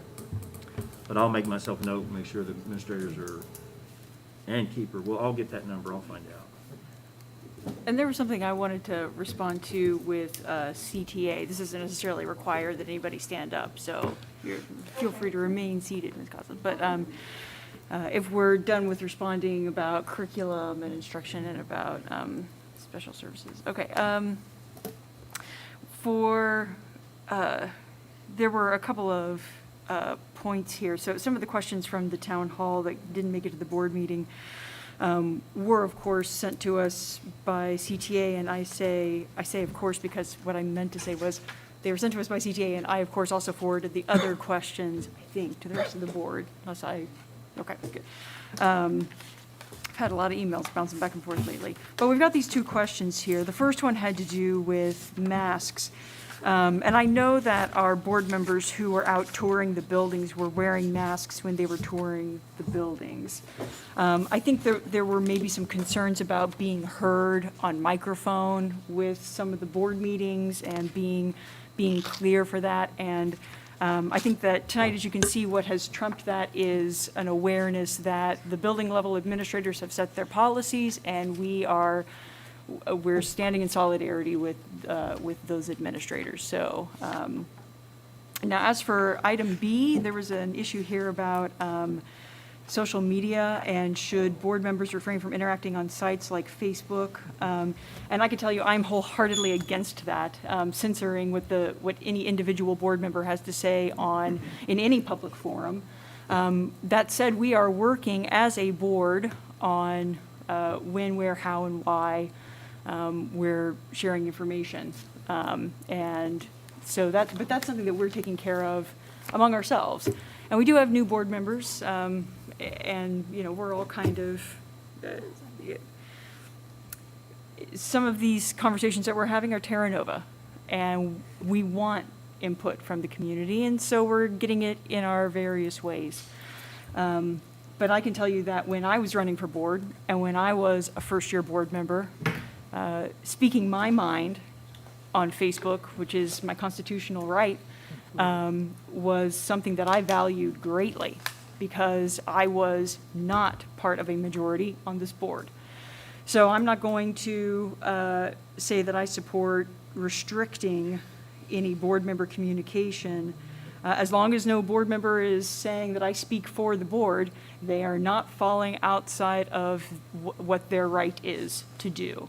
And I think it's important that we maintain that for ourselves just as much as we maintain it for our teachers and staff, right? So that's where I stand on that as the board president. Anybody else have anything else to add to it? I mean, I would just say that I'm a board member now, but I've been a member of the community, and I still will be long after my tenure on the board is done. So I was elected because of my outreach on those pages, and I'm not gonna stop commenting or having an opinion just because I sit behind this table instead of sit out there. So. You didn't speak for the board No, then, and you won't I speak never for would. the board now, I right? can speak for myself and my opinion, and that's it. That's a rocky slope. I'm a strong supporter of freedom of speech, but I don't want anything to do with what I see on Facebook. But I will That's still well speak put. my mind, That's well put. and I would not tell Matt or anyone else on this board that they can't speak. And if they say something, then I may be lurking, and I may say something to them, but that's That's their right to speak. I would be offended if someone told me what I could or could not speak. Up to a point of discrimination, up to a Correct. point The of. point was, Correct. if I say something, it's me speaking, not the board, as Matt said. Okay. Shut up. All right. I was gonna say, like Aaron said, when we ran, we did a lot of Facebook things. Facebook has changed a lot as far as opinion in the last few years and the way things have came across on Facebook. I am very absent on Facebook now Amen. because Same. I don't participate in those conversations. Yeah. I may look at some that are pointed out to me. I don't even get on there to look at my family's things anymore. You Yeah. know, Don't send me because I've messages. stopped I'm not looking at there. it Because I'm not looking there. But I'm responding to emails and looking at all kind of other things. You send me a message, I may check that out just to see. So, but, you know, there's a lot of ways to communicate with me. Most of our contact information is posted on the website. If you want to reach out to us, then reach out to us kind of in maybe those more traditional forms than by social media. And you won't see me posting or reacting to anything. If my name's tagged in something, great. Glad you actually maybe were a friend or you got to get a hold of me. But if you actually know me, then you know how to get a hold of me. And so please make sure we use those avenues because I'm not going to engage in debates either on Facebook, you know, at this time. I think that it's fair to understand, though, too, that all of us are human beings that live in this community. And while I sit behind this table, I'm still the mother of Jace and Jada. And things happen with them, and they have friends, and they have parents, and they tag us in things because they don't like things that are happening. How are we going to do things different? That doesn't necessarily mean that it's bad for the district. That means, how are we going to advocate for our kids? And so, if somebody writes on there and says, I'm speaking for the board, then yes, you can have a problem with what I say. If you don't, then I would suggest you scroll on because that's my right. And I will probably do the same. It does get nasty on there. And it does get nasty. If people are spending their time doing that, they have a lot of it. And so, I'm not going to quit. I'm not going to quit being my kid's parent and my kid's advocate and their friends' friends. And I don't live close to my families. And that's how they learn what we do. That's the day and the age that it is. It is what it is. Like it or not, that's the stance I'm going to have. You'll never hear me say, the board doesn't like this, or I don't like what Dr. Mayer said, or I'm not going to be that person on there. And you haven't seen that. I don't have to also agree with everything that happens in the district just because I sit behind the seat. I still have the right to disagree. And it shouldn't offend you. In my opinion, I think that the CTA should be not an avenue for people to complain about the board. I think the CTA should be a sponge that's absorbing all of this stuff that you're hearing from your teachers and an opportunity for you to just spew at us all of these great ideas that everybody's asking for. That's what I would love to see. We've been in school all these weeks. What are you hearing? What are you feeling? What are you offering? I know because I've seen that you guys are offering some great things to your teachers. I want to hear that. I would love to hear that. I don't want to wake up tomorrow to an email about what I'm not doing. I want to hear about what you are advocating for your teachers to do. Although, to be fair, also hold us accountable. For sure. Yeah. Fair enough. Yeah. But, I mean, I want to hear the greats because there are greats that are happening that we don't get to hear all of it. Well, moving right along. Oh, you're just ripping them up, kiddo. Moving right along. Well, I'm trying to get to bed. Okay. We need to come back to Mr. Jim Patrick. Oh, Mr.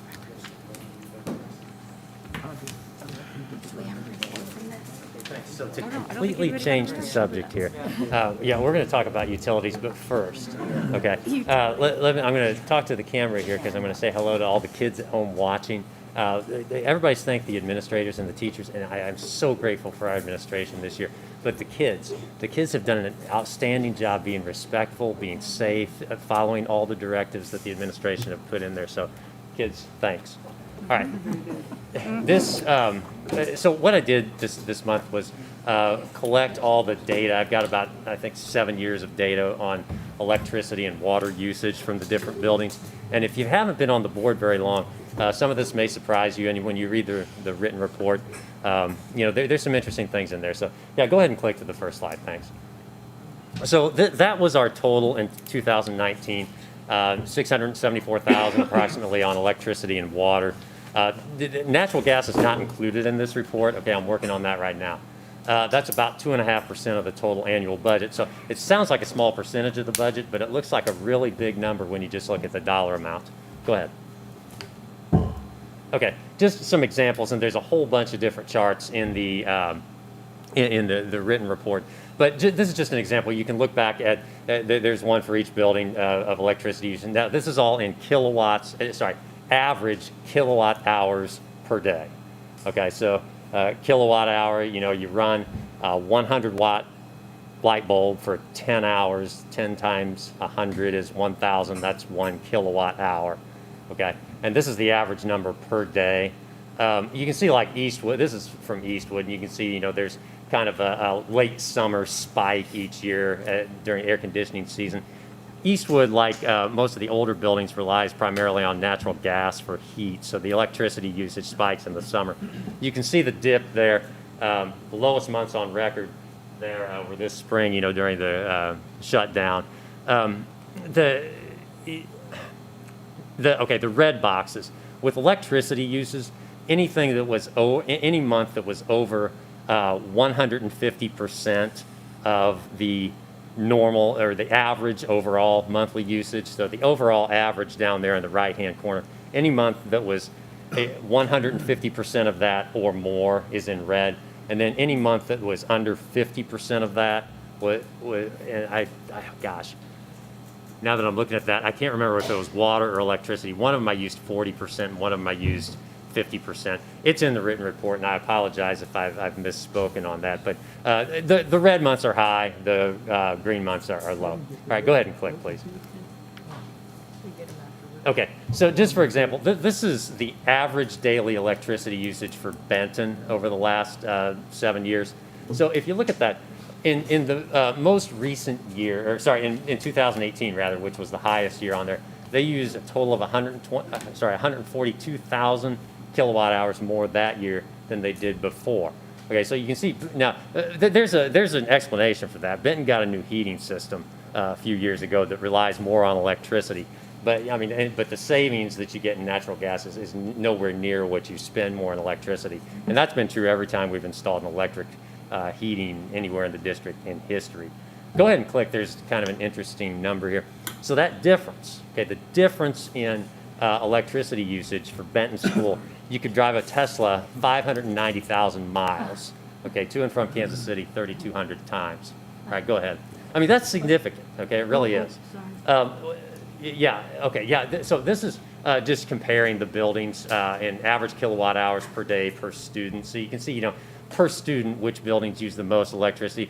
Marshall High School, of course, they, were open later, have a lot more events and such, so the electricity usage is going to be greater. Also, our new heating system uses a lot more electricity than it used to. You can see the other buildings are quite significantly below Marshall High School. And I'll tell you this, Marshall High School and the Career Center, they're all on the same meter, so this does include the Career Center as well. So you're talking about, actually 3 buildings. You got the IA building as well, I think, that's on that meter. All right, go ahead. Water usage. So it's interesting. All 3 of those buildings mentioned there, Benton, Southeast, and Eastwood, all saw increased usage in 2019. And it was all about during the same months. And I'll be honest, I don't know why. Okay, but it was a significant usage increase. The charts for all the buildings are in there. That's just for Southeast. And then you can see, of course, it went way down. Water usage did. This is an average gallons per day. Okay, so like for instance, this most recent month, August of 2020, the average usage was 756 gallons per day at Southeast. Okay, go ahead and click, please. Beaker. Okay, you want to talk about I guess they're really into conservation, or maybe they just don't wash their hands or flush. I don't know, but wait till you see the comparison though. The Beaker uses so little water compared to any of the other buildings. All right. You can see the drip there, especially during the shutdown. But click to the next slide. And this is the calendar year 2019. Okay. For each building, and this is the average gallons per day for the entire year. And you can see Beaker, which serves about 800 students, uses less water than Southeast or Benton, which served about 250. Okay, well, that's significant. So I don't know if it's the fixtures. I don't know if, you know, maybe a leak. I don't know, but I think it's something worth looking into if Beaker can use less water than an elementary. Now, MHS, I don't know. See, that does not include the fields. You'll see information about the, you know, the watering the fields here in a little bit. But I don't know, because kids don't take showers. You know, I mean, you know, they use the restroom and stuff, but I'm not sure why Marshall High School's water is that much more. Maybe it has, I don't know, maybe agriculture uses water or something. Jim, did the electricity numbers in Marshall High School reflect the sports facility? No, they're on a separate meter. The electricity? Yeah, the electricity outside is on a separate meter, yeah. Okay, go ahead. Okay, so this is average gallons per day per student. Okay, so that kind of gives you an idea, like Beaker, for instance, down there, used over that 7-year period, only about a little over 2 gallons a day per student, whereas Marshall High School used almost 8 gallons a day per student. Now part of it, and I think this, you know, 5th grade, a fourth of Beaker is out there in the trailers, which don't even have water. So, you know, you get a fourth of the students that really, you know, it's kind of a pain to go, you know, to the bathroom and wash their hands or anything. I don't know if that has something to do with it. I don't know if it has something to do with kitchen facilities, but every one of these buildings has a kitchen. Okay, so, but I think it's worth, you know, looking into. What's Beaker doing right? Okay, go ahead. Oh, sorry. Okay, so now water, okay. If you're an environmentalist, you're not going to like this. This is the meter from the MHS, you know, watering, irrigating the fields and such. Okay, for every month sold in red, that meter's usage was more than any other building in the district that month. Okay, you can probably see the highest one. It was July of 2018. The average number of gallons per day, 38,000 gallons per day plus for that year. Now, I know you're going to talk about turf later. You do save this water. I mean, you save some water. I know that's not the only expense that you save, you know, the mowing and the, you know, chemicals and all that stuff. But there's some money figures here in a second. Go ahead. Did you turn these into dollars? Yeah. Yeah, well, okay, yeah, there's some dollars here in just a second. Yeah, yeah. Good. Yeah, go ahead. Here, go back one. Okay, yeah, so go back one more, please. No, you got to go back. I think that was forward. Again? Oh, Sorry. sorry. Yeah, go back one more after that. Okay, yeah, so Oh, I'm so sorry. it's fine. I I'm still gonna want to bring see. my clicker for you next That's time. not, okay, go back one. There we are, there we are. Okay, so fun facts. I want you to all, you can close your eyes or whatever, envision a 17 by 17 room. Okay, that's bigger than any room in my house. Now make it 17 feet tall. Okay, that's an NBA player standing on top of the rim of a basketball goal. That's how much water they used that month every day. Okay, you could fill a room that size. MHS Fields used over twice as much water in July as Beaker did the whole year, over twice as much as Beaker did the whole year. You could cover a football field, sideline to sideline and inline to inline, not goal line, 34 inches of water with the amount of water that we used in a month. So, I don't know. You know, I mean, I know we got to water the grass and everything, but that's quite a bit that we could maybe save for the environment. Now, if you click, there's some money figures here. So in July of 2018, it was a little over $4,000 in water for the MHS field, and the total was you know, between 13 and 14,000 that year. Now it went down in 2019. It wasn't as much, and it went way down this year. We didn't really water the fields this spring, I guess, because we didn't really have games and such. But it is a consideration, you know, when you're thinking about turf and such. You would save the water, you'd maybe save a little on the environment. All right, click to the next one, please. So just some ideas, you know, occupancy sensors to me is a no-brainer if we can get those in there. I come up there on the weekends and, you know, the locker room lights are on, or that laundry room and stuff. And it's nobody's fault because nobody thinks they're the last one out, you know, of the locker room and such. But, you know, just sensors for bathrooms, classrooms, et cetera. Rain barrels. It would be great to be able to run the water off our roof and use it somehow to irrigate our fields. Compare fixtures at Beakers to those at other buildings. There's got to be a huge difference somewhere there. Power management for computers. I don't know if there's a more aggressive power management system that can actually shut down everybody's computer, you know, every computer in the buildings at some point during the night or something, and then allow them to power back on in the morning. We continue our transition away from desktops. A laptop uses about 15% of the energy as a desktop does, so that's a good thing, you know. And then remind everybody in here, okay? Every simple act that conserves water or electricity is a noble, worthwhile act. You know, going back to turn your light off, even though you're 15 feet down the hall, that's a noble act. Every little bit helps. Okay, that's it. Do you guys have any questions? I appreciate the figures. Okay. Very yeah. interesting. And you said you're working on natural gas? Yeah. They did a conversion. They switched from CCF to BTUs, and I got to do all the conversions. Well, I'd like to see, you said the electricity rates went up because our units got more efficient or relied more on electricity. I'd like to see how that, if that offset our gas. Yeah. It doesn't even come close, but yeah, I'll get it. Yeah. Okay, thank you, Mr. Pappert. So next we have the therapy, we're moving on to old business and the therapist salary schedule. This is upside down. This is a continuation from last month's conversation about it. Okay, before I begin, I want to introduce our therapists because they're here tonight. So we have Amanda Silvers, Amy Dorak, and Susan Lichtenberg. There are 3 in-district SLPs, just so you can put a face with a name when you look through the presentation. And it was, and they've so patiently waited all night. So I very much appreciate them for more reasons than just being here tonight. I did send you my information as a slide presentation just to kind of break it up. I'm not going to read through that whole presentation because you've seen it. We've discussed a lot of it.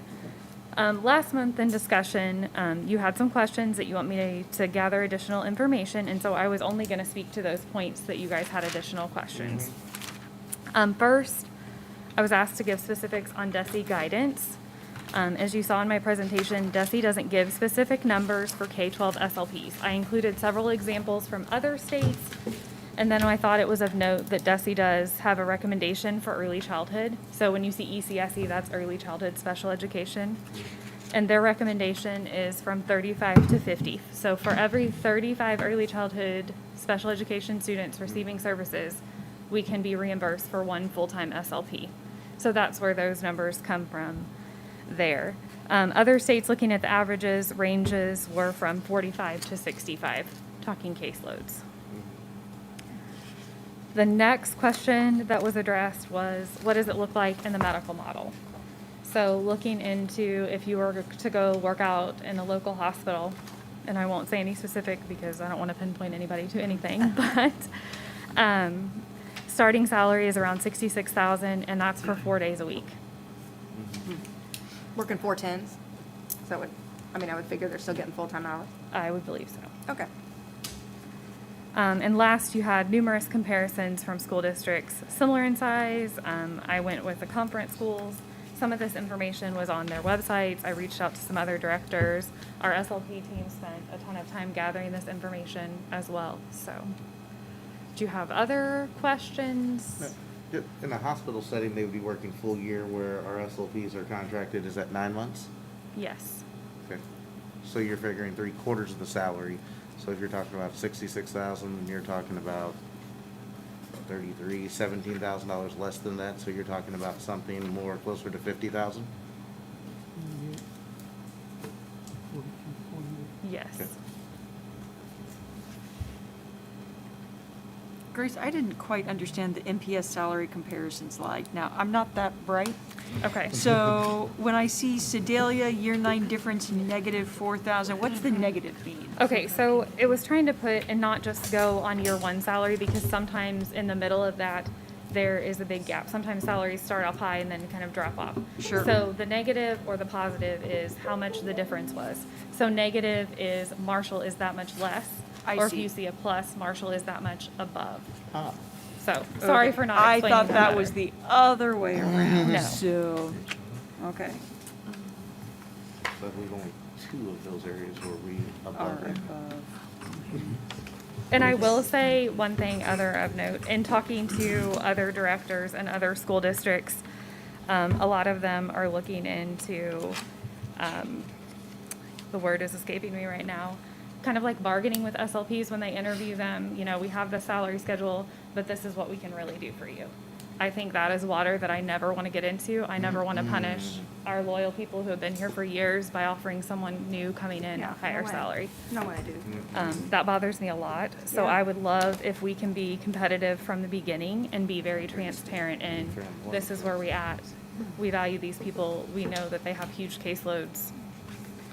Well, and I will tell the board that the last time that Grace spoke to us, I had lots of questions and kind of insinuated, like, how do these guys help our teachers? And I will tell you that our teachers reached out after the meeting, during the meeting and after the meeting, they're like, they save our life. So I do appreciate the teachers speaking out, because I don't feel their services. I felt them personally, but I haven't felt them professionally. And so I do appreciate that knowledge, because I wouldn't have known how they affect the day. I know how they affect lives, but I don't know how they affect a teacher's day. And so that showed me very much how vital and important these people are to our teachers and our kiddos.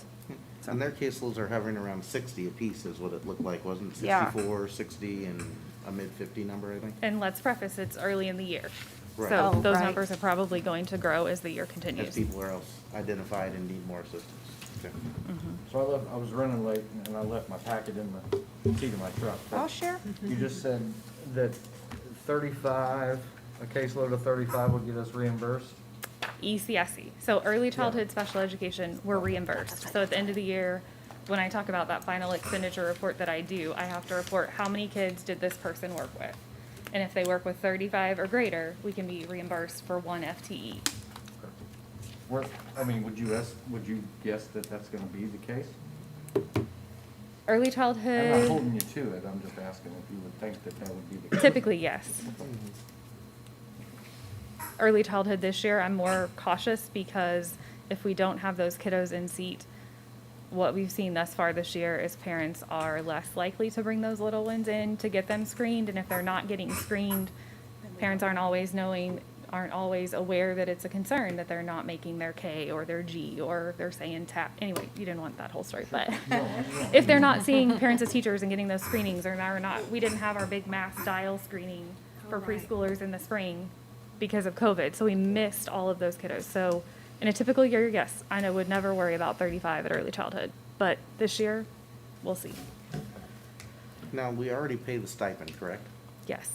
So you're looking at basically a $4,000 more number for each one of them, correct? Yes, a total of $12,000. Right. Yes.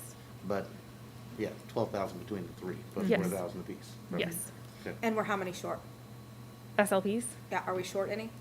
Do have- We are using teletherapy, yes. If we could hire two more SLPs, that would be amazing.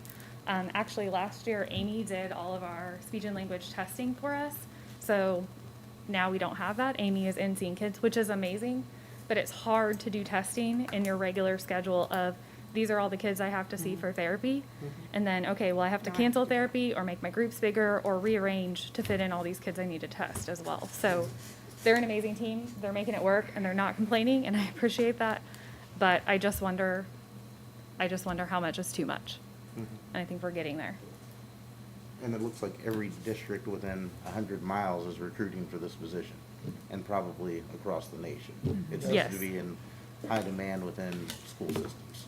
Yes. And some of those listings were older date, but they're still active, those are still active listings.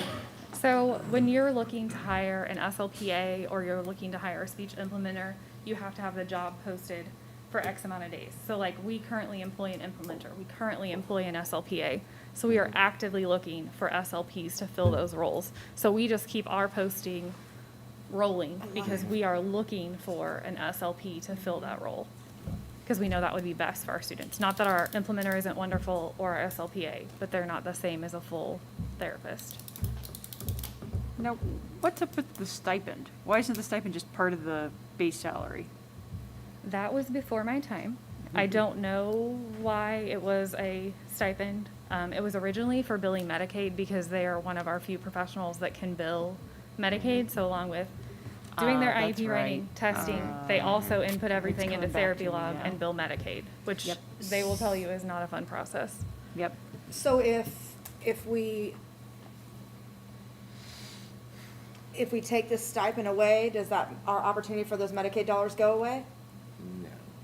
If we And- take the stipend away? Yeah, if we do away with the stipend and put it into salary, No. No. okay, that's what I'm just asking about certain kind, I mean, the kind of Right. pay doesn't matter? I'm assuming it's the service that matters? Mm-hmm. Say what, Anthony? No, I was just, you were saying whether it's Yeah. stipend or whether it's just incorporated in as pay. Right, and I meant, yeah, like, is there a certain category that a certain way you have to pay in order to receive those dollars back? No, the Okay. stipend came Contracted in out. because of the amount of work that they were having to do because of the Medicaid paperwork, as you know, is extremely lengthy. So they had to do a lot of extra hours and a lot of other things back at the time, so that's why the stipend came into play. Yes, because they are traditionally placed on the teacher salary schedule wherever they fall with their graduate Right. degree, And so because that's they where all the enter stipend with, came to kind of give them the incentive more towards their professional degree versus just teaching. Well, so well, and maybe, because I they're don't wanna billing say that. Medicaid, the district is reimbursed for Right. their service for kiddos who are Right. Medicaid eligible. so maybe someday if that's just part of the duties as expected, it becomes part of the salary rather than Right. as a stipend. Right. But it sounds like it's probably a conversation for another day, like an accounting But- thing that we can clear up. But that is the duty as expected now. Yes. They do complete that paperwork, and that would just be rolled into an expectation of job, and it would be on the salary schedule, which is different from the teachers, instead of incorporating both with a stipend. In my mind, there is no need to have Right. the salary schedule and the stipend just to build Medicaid. If you Right. had a salary, the expectation would Because still the- remain. The three Just numbers on changing the job- side job showed description. where they actually fell on the teacher's salary schedule. Yes, Okay, so we have 3. yes. Ideally, we have how many?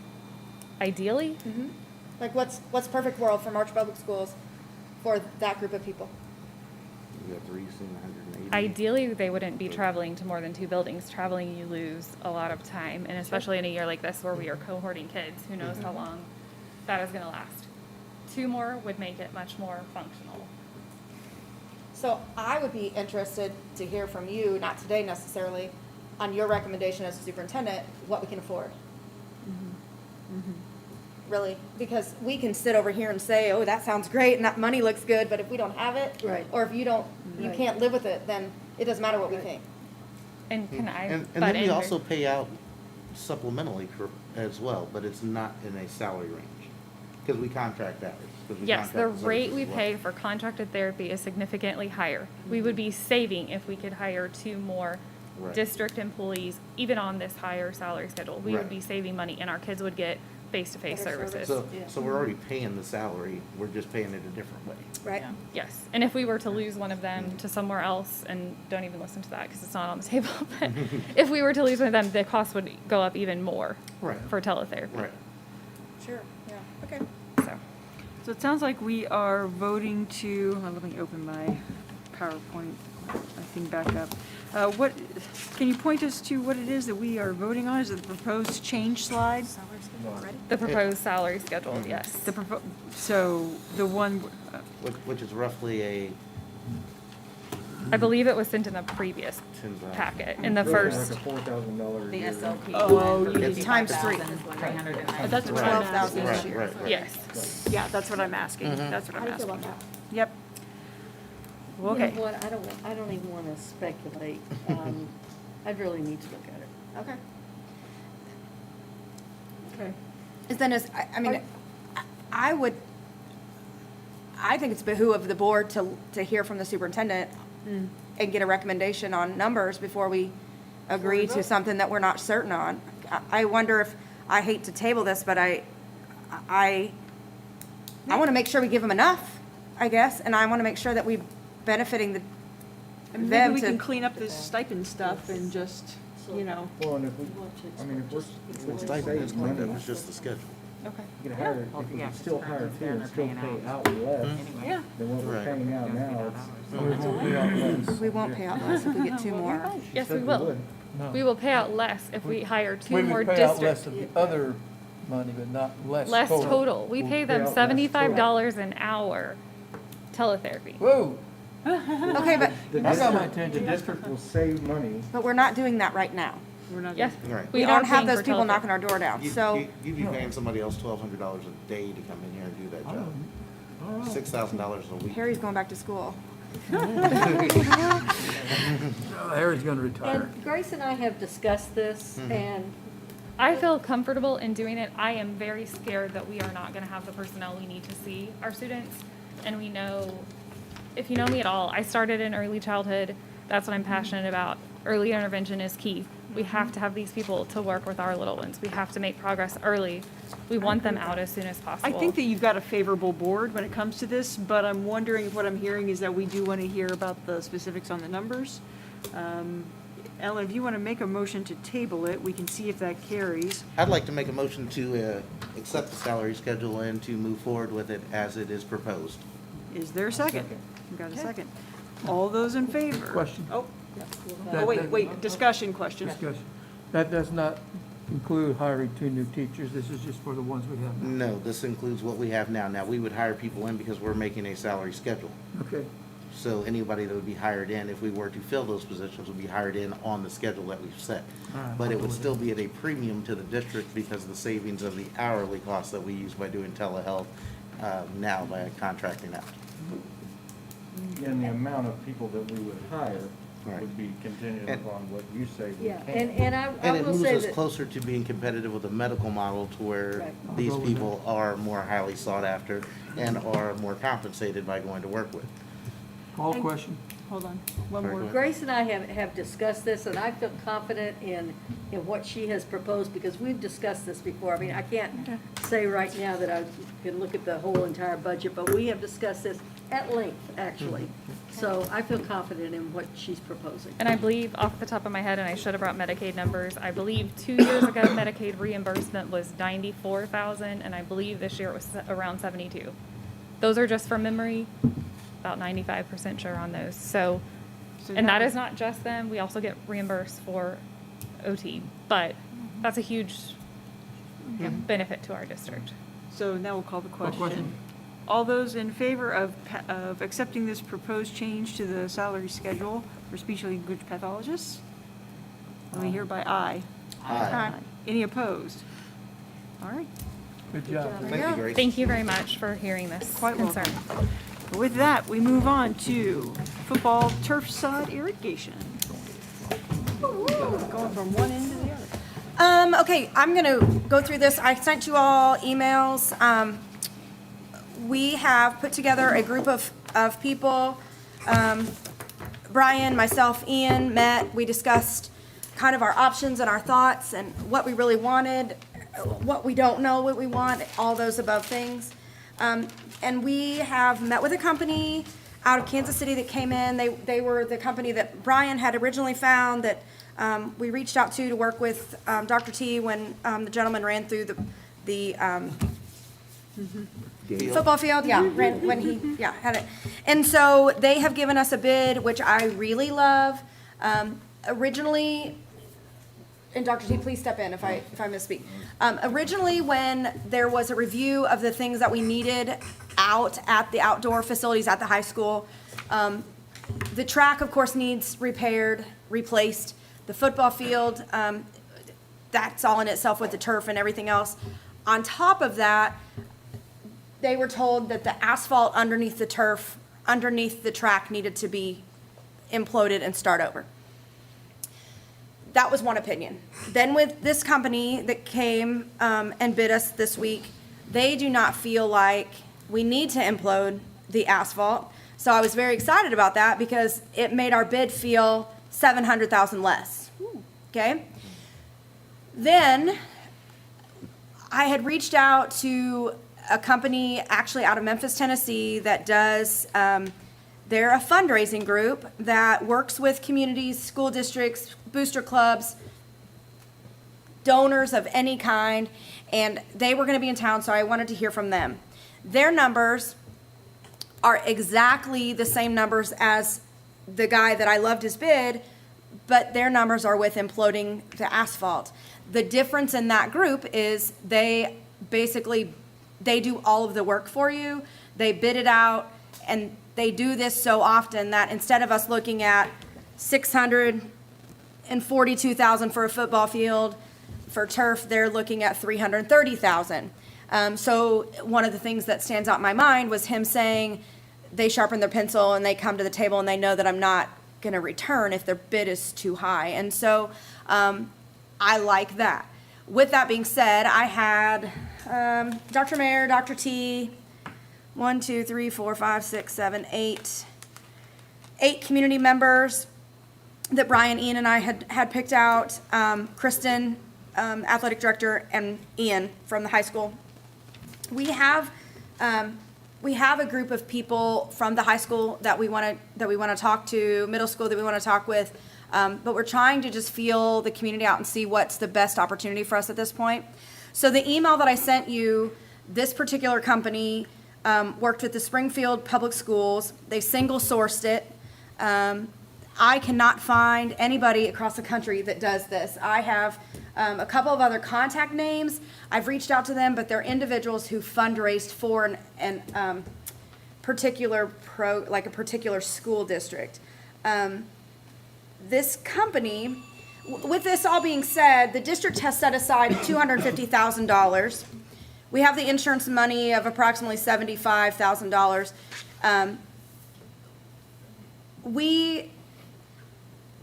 In that conversation, it came about, and Dr. Mayer made a great point, that what if we don't have to use the money that the district has set aside and we can use it for something else because we have needs elsewhere. After talking to all the individuals since the meeting last Thursday, they are all of the opinion that we go with this company. They put together all of your goodies. They do all of this stuff.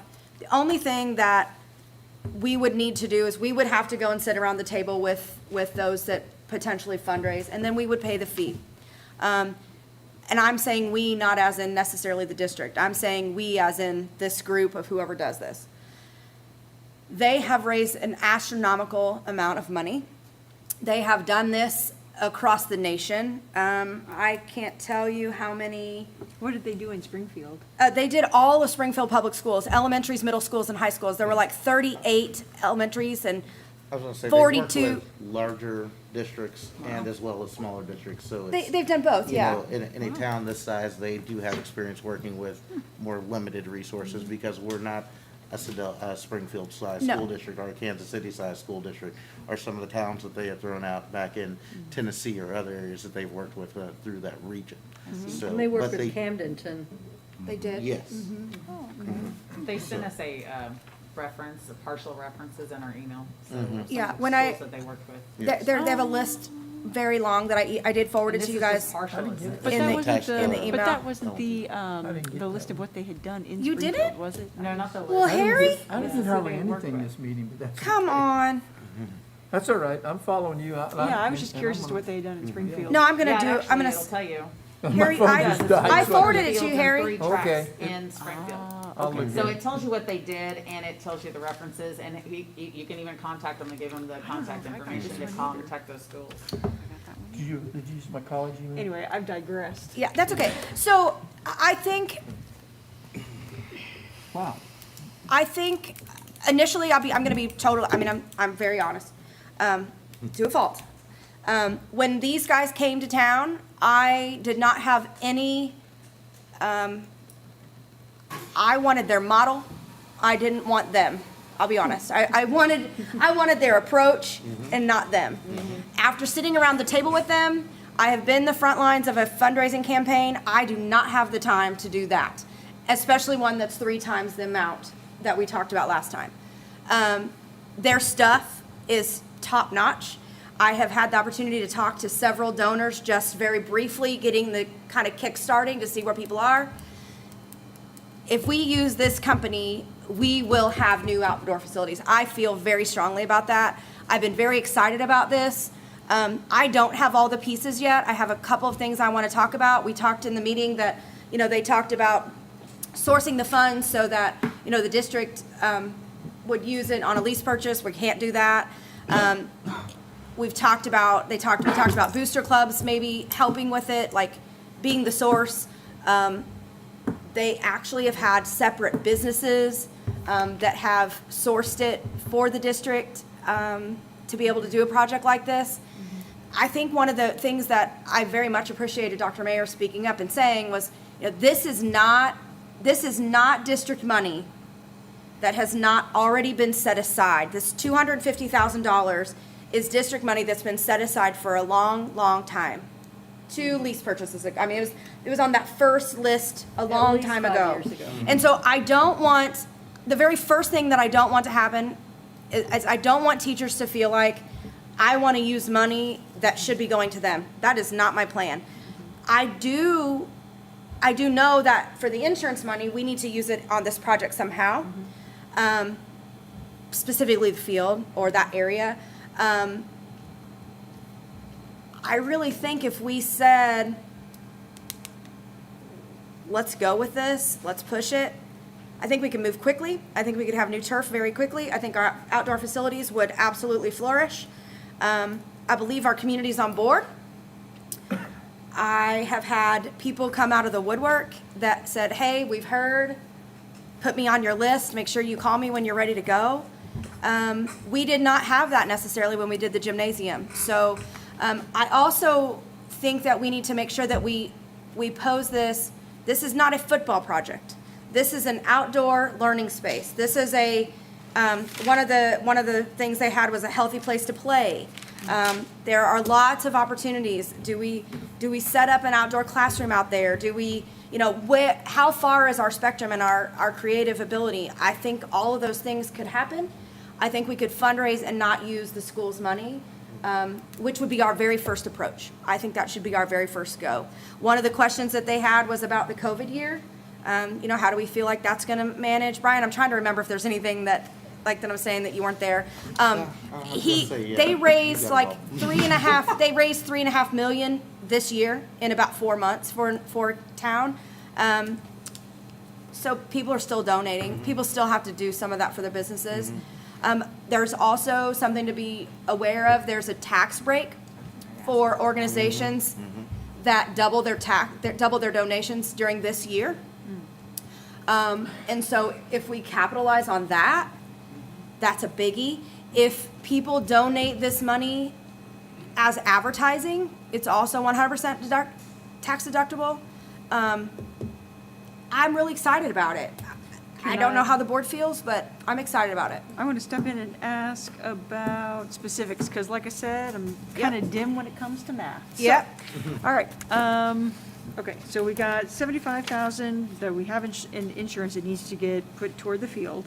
We got the 250,000 that's already been earmarked for the track and all that.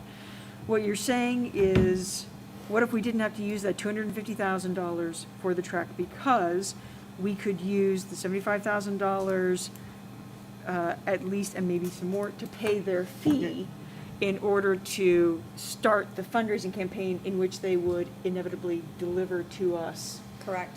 And we don't pay them if they don't produce, That's going to be my next which question. I love. That's awesome. Really good. Yeah. Which I love. And you're also talking about a substantial savings. When our initial bids came out, when Tim looked at this It's sort of last year 15,000, around December, we were looking at $1.5 million for facilities. As I say that louder into the mic, Come on. because that was a lot of money I we think were I looking did at. yesterday, it was late. So- But I'll make yesterday? sure you got it, I'll make sure you No, got it. hold on. So there are certain, they're asking about like how much, so upon signing the agreement, an engagement fee of $9,500 is due for the design, RFP, evaluation phase. They do all of that.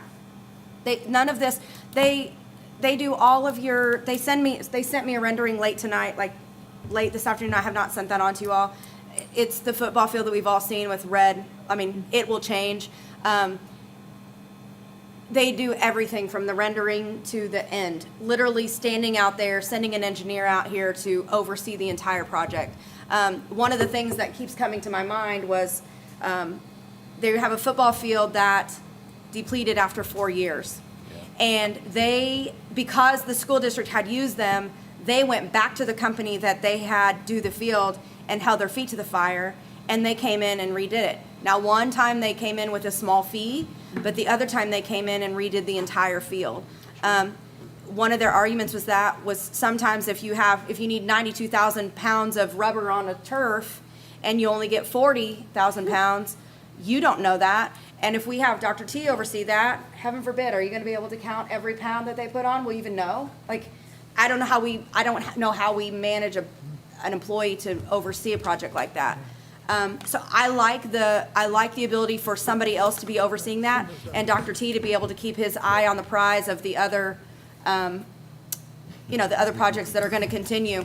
I think that's the other thing that we look at is if we do this, then we can still be progressive with our other projects at the district level. So I got some questions for you. I'm ready. I got one last one. Wait. Okay, go ahead. So then what's the total fee we're looking at here? Well, The fee varies on the money that's raised. I gotcha. Yeah. So what they do is they're basically a consultant fee. Right. They're charging you a consultant price, Yep. and I believe it was 5% of total money raised after their initial payment.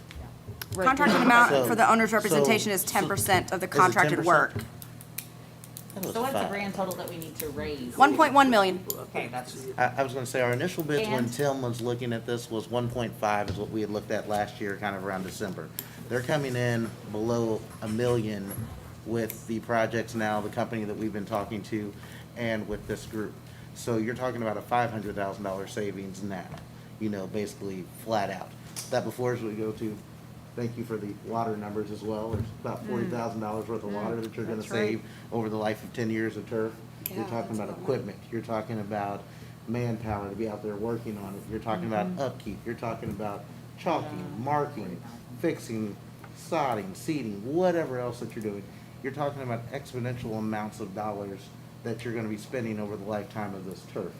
So while we have a chance, are we looking at something that actually can make a huge impact outside to our outdoor stadiums that will make us more attractive and competitive? Everywhere I've been and watched football games this year has been turf. We're one of the few grass stadiums that is left within this area. That's gonna affect us being able to host districts. That's gonna affect us economically as a town, because people know district tournaments come in, other things, they bring people here, you eat here, you stay here, different things happen. So. And we see that with the baseball, softball field already. Already, right. Yeah. So- okay, few questions. So the timeline, what kind of timeline? The are we- timeline can be as quick as we want it to be, honestly.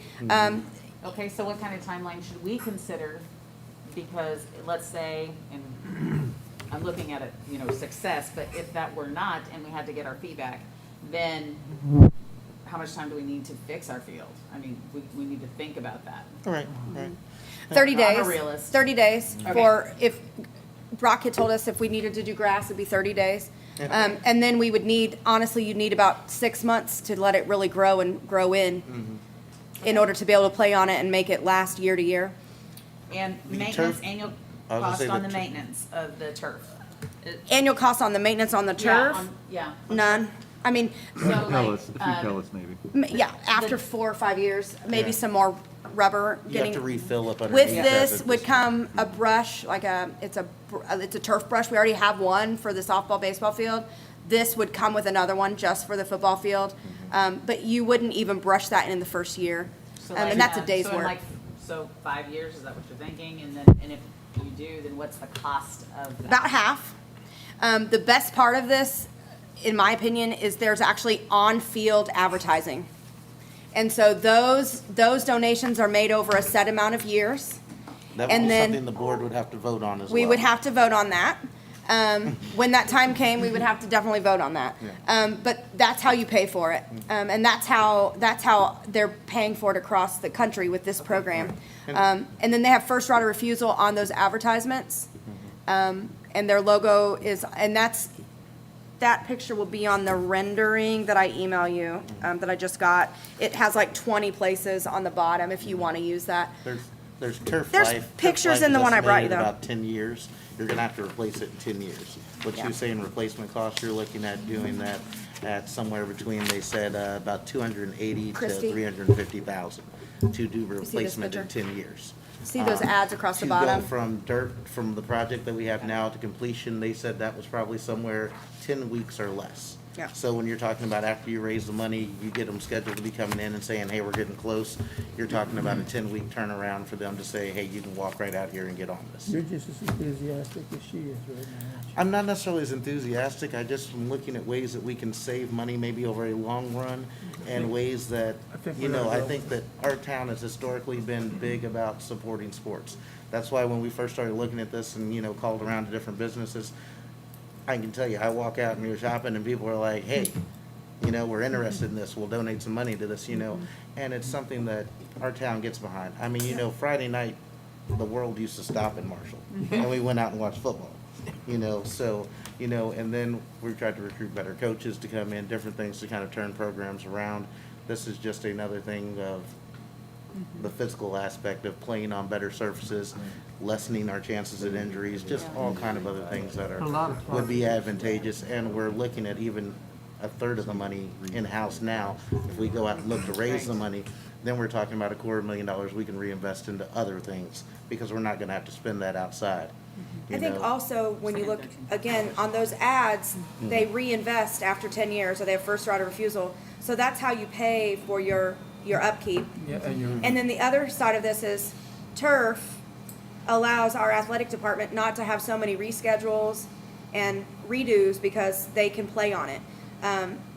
There was some conversation initially when this kind of all came up about we need multiple turf fields. I've asked all of the people that I've talked to, they're like, one is enough. You have plenty of ways to practice, play, participate. I think your band will love the fact that they're not wet-footed when they come in school from their band practice in the morning. I like the idea of this being ADA accessible, and our kiddos that need a handicap accessible area to be a part of the band, they can get out there and do that. In the high school, as far as PE class and all those things, this just makes life accessible for everybody.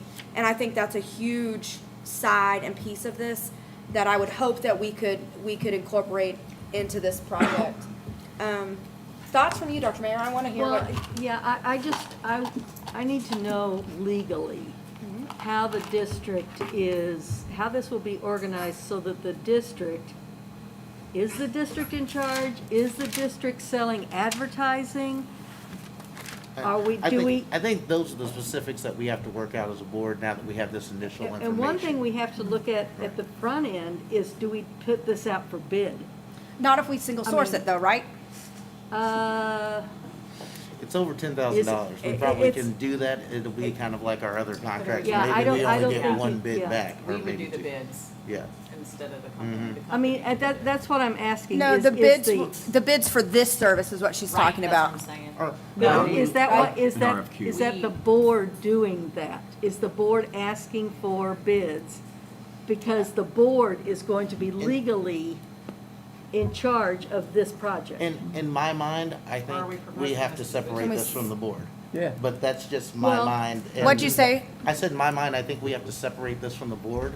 I think that maybe we engage the community and we find an active group of people who want to maybe spearhead this, and we look at it elsewhere. And Because that that's takes a fine. lot of the There's- liability out of the district, kind of like with the booster club and the gym And project. there's a lot of things, yeah, there's a lot of things legally. So what, if you look at this comparatively, like if you were looking for an architect firm or an engineering firm, you have to do an RFQ, which is a request for quote, Right. to be legal, so that you've Right. given everybody an opportunity at that manager, basically general contractor managerial level, like you would an architect. Once you've done that, then you've legally passed that hurdle. Whether there's anybody else that Right. goes or not, they're probably, I think I even heard him say the other day that if they needed to do an RFQ, they would do an RFQ. What we're talking a little bit there is cover yourselves so that you have opened that management piece of that to anybody else that's a management company, and then after that, you're looking at RFPs inside of that, from that company. Right. So it sounds like that I probably need to be on the phone with the attorney to see what we need to do on our end. I was And just saying, and I think our that we have to auditor. decide whether we're gonna do this in-house as a project through district, or if we're going to look at sourcing this out through people in the community. Because And- that's gonna change a lot in legality, how we're tied to it. Right. But there also may be fewer hoops to jump through than we might imagine. And it sounds Sure. like he's probably got some language I'm sure. that would be useful for the attorney to review, maybe an agreement that he had with, say, another school district for a similar sort of arrangement. And so I could see if our attorney thinks, what the next steps should be legally for us. So if we outsource this to a group within the community, does that peel all district money away from it? I mean, that 250 and the We could still 76. donate. No, not It can't, necessarily. We could do- it can't take the 76 away from Can't it, take or we the won't get it. 70. We have to He use it. has to, I mean, Dr. T That's has what to I'm put that saying, into. though, if you It's a good outsource it question. to Well, I mean, I think as a district, if we outsource it to that, district to can a still group, donate. then the district would just say 76,000 of that, 72, whatever it is, that, we're gonna pay that amount of money on this. Aaron? And that's a earmark question that. for the lawyer, About the 76? about We how could we can spend roll money. that in if we outsource it to someone else. Noted. Yeah. Somewhere else. Yeah. I mean, that might be the scoreboard. So Well, this and was just depending for on that- information and to kind of set this out here and let everybody hear kind of some of the conversations. Well, and we tabled the grass last time. We're gonna run out of that bid soon. We got another 30 days. We got another 30 need to make days a- on that, and so we need to make a decision whether we're gonna do grass or if we're really gonna push this other project. And Aaron, not only that 75,000 or whatever it is that came from the insurance, if the fundraising comes up short, we have that 250 too that the district would put in, so Yeah, yeah. just want to make sure we included all the money. Bingo. Good question. Yeah, Yeah. and I had thought about that too, that, I mean, just thinking of his fee, the 76,000 isn't gonna get us there. Like, we're gonna have to dip into some of that 250,000. I don't even know if you could use the 76,000 as a fee pay, No. because Right. it doesn't actually go to the facility. Yeah. And I think that money Right. actually probably would have to physically go to the ground there of some sort. So the By fee would have insurance. to come out of that 250 probably. So we would but- need a donor to put up the 5% or whatever we needed, the fee, the The 9,500. 9,500? Yeah, 10,000 whatever it was. basically. Yeah, If that's how you go about it. yeah, just something to get started. I will step out there and tell you that we have that done. We have that done. Yeah. Okay, Okay? Strategic plan. sounds good. So then it sounds like in the next meeting, I'll be talking to you guys about what the attorney had to say. That may be in closed session depending on the nature of those attorney communications. We may need to have a special meeting because we You probably need to look at beforehand? meeting in 2 weeks. As I was saying so that, I we was can get the thinking that bid. to myself, Right. yeah. So we'll probably have to do something the second week of October at I some think we point. could just as a consensus say that the board feels we ought to just go forward and explore and then have a special meeting. I rather, yeah, I'm inclined to agree, but we'll see what the attorney has to say. Okey-doke. Shall we move on to the update on the strategic plan? Are we ready for that? Then let's Yes. proceed. Are you coming back up, Dr. Mayor? Looks like it. Excuse me. Yeah. Yes, coming you're back gonna up. get to move again, Brian. Yes. So I asked Dr. Mayor to give us an update on the strategic plan. It's due in 2021, so I think it's time for the board to start thinking about a due date and get her input on exactly where she thinks that each group is currently and how fast they can get it done. So I emailed you guys all to be thinking of that tonight when she gives her presentation for us to give a deadline, because it's very important as a board that we have the information in front of us to be able to do her accountability too. So this actually gives us an outline on her goals throughout the year. So I've asked Dr. Mayor to include us on that, and then also to think about if we need to, or to consider to have a survey for the community and all employees to be able to communicate something that we might be able to use for the strategic plan. And if not, it could be definitely a tool that we use as a board for setting goals next year for our superintendent. Dr. Mayor? Okay, thank you. The first infographic that I put together here shows the process that we used to develop this strategic plan. First off, the strategic plan is taking place of what has historically been known as the CSIP, the Comprehensive School Improvement Plan.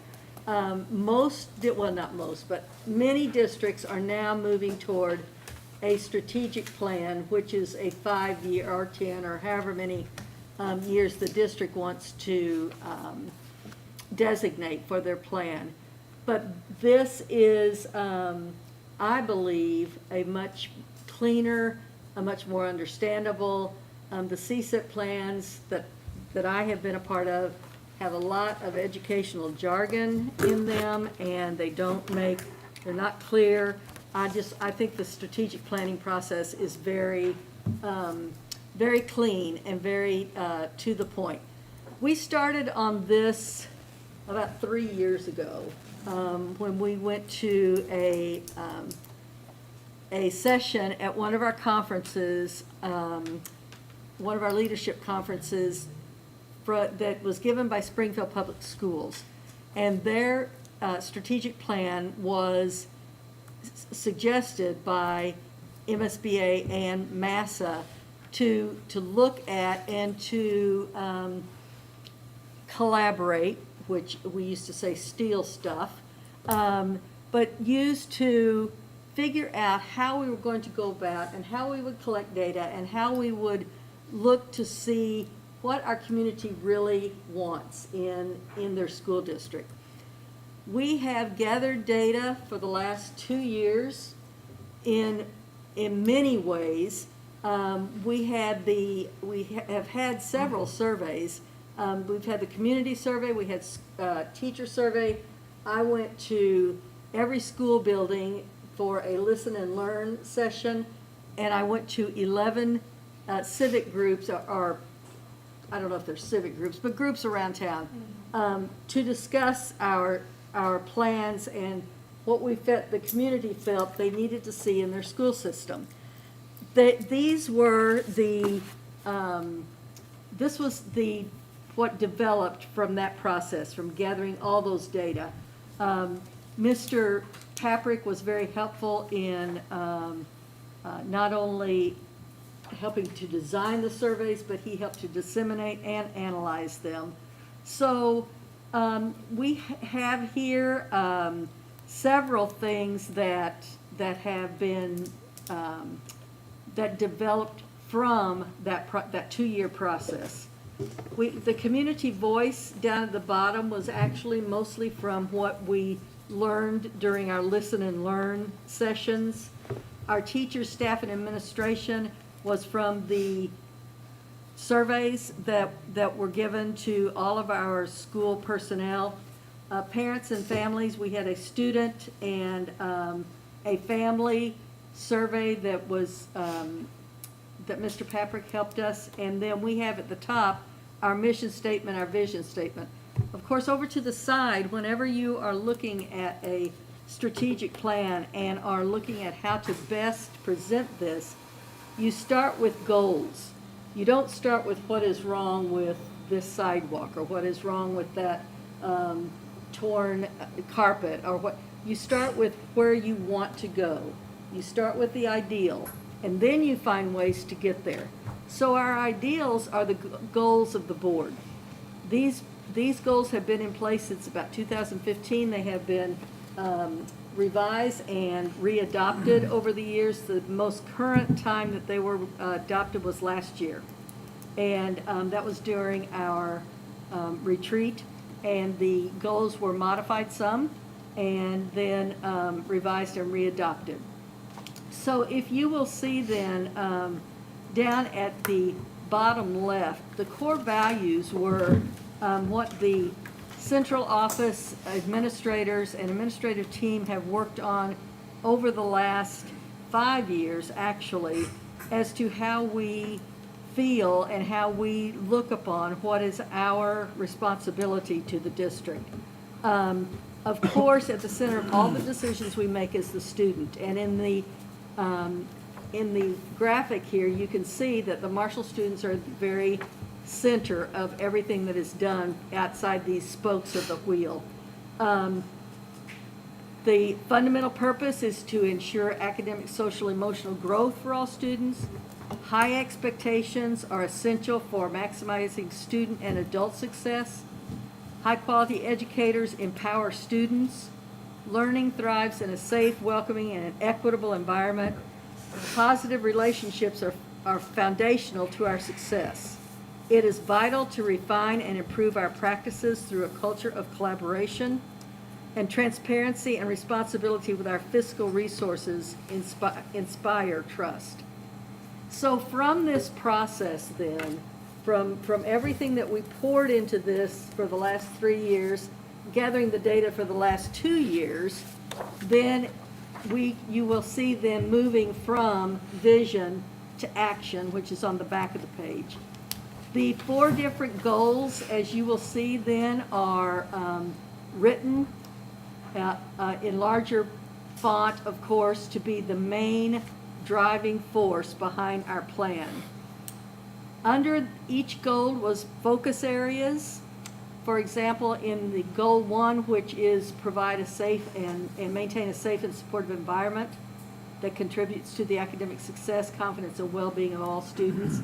Facilities is under this goal. So you can see that the focus areas then are maintain a safe environment, maintain a supportive environment, improve and endorse energy efficiency, improve academic success for all students. Then behind the hashtags are how the strategies that will be worked towards those focus areas. For example, underneath maintain a safe environment, we have building access, comprehensive district discipline plan, and emergency preparation. So from those strategies then will come action steps, which is where we are in the 4 committees that are looking at these. Now, goal number 2, which is revolves around our teaching staff and our leaders and our classified staff. It's the satisfaction in the workplace, dedicated to the district's mission of excellence, and this is for our employees. Recruiting, hiring, retaining highly effective teachers, staff, and leaders was the first focus area. This has been the goal that Diane and her committee have worked with. They have already worked through their strategies and their action steps. So they're ahead of most of us. My committee's meeting tomorrow, so there's no way we're going to catch up with goal number 2, but my committee is goal 4, which is the fiscal portion of the district. So if you will look at the focus areas and then at the strategies, you start with your goals and work down to a funneling effect, and it becomes more and more specific the further down you get in the process. It starts with a big goal and funnels down to the details. Yes, Brian? I was just gonna say, have you replaced the outgoing board members with the new board members on these committees? Yes. Have I what? Have you replaced? Board members with the old board. Yes, yes, I have, We yes, already knew where we were and. yes, I Yes. did. Okay, just checking. Thank you. Thank you, though, for bringing that up. You will see then that, and goal 3 is, Grace Durham is helping to guide that committee. That is community involvement. So their focus areas are maintaining open communication, encouraging participation, maintaining cooperation with students, families, employees, taxpayers, and encourage the involvement of students. So, again, behind the slash, you will see the more detailed strategies as you move towards action steps. So what is in this, we have 2 more, actually 3 more components to add.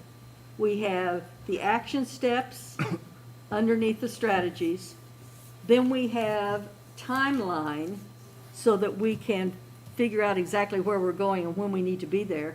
And then we have evaluation, how you look at it and how you inform your future steps by how things are going. So it is a continuous, this is meant to be a continuous, living, breathing document. It does not end. It keeps going and keeps going. And this says 2020 to 2025. I would hope that the strategic plan then would be looked at, evaluated, revised so that it was appropriate for wherever we are at that time. So an awful lot of work of a lot of people have gone into these 2 little pages, but I feel really good about where we are, and I feel that we should have a what I think might be a completed project by March, possibly, I hope. All depending on how the world spins.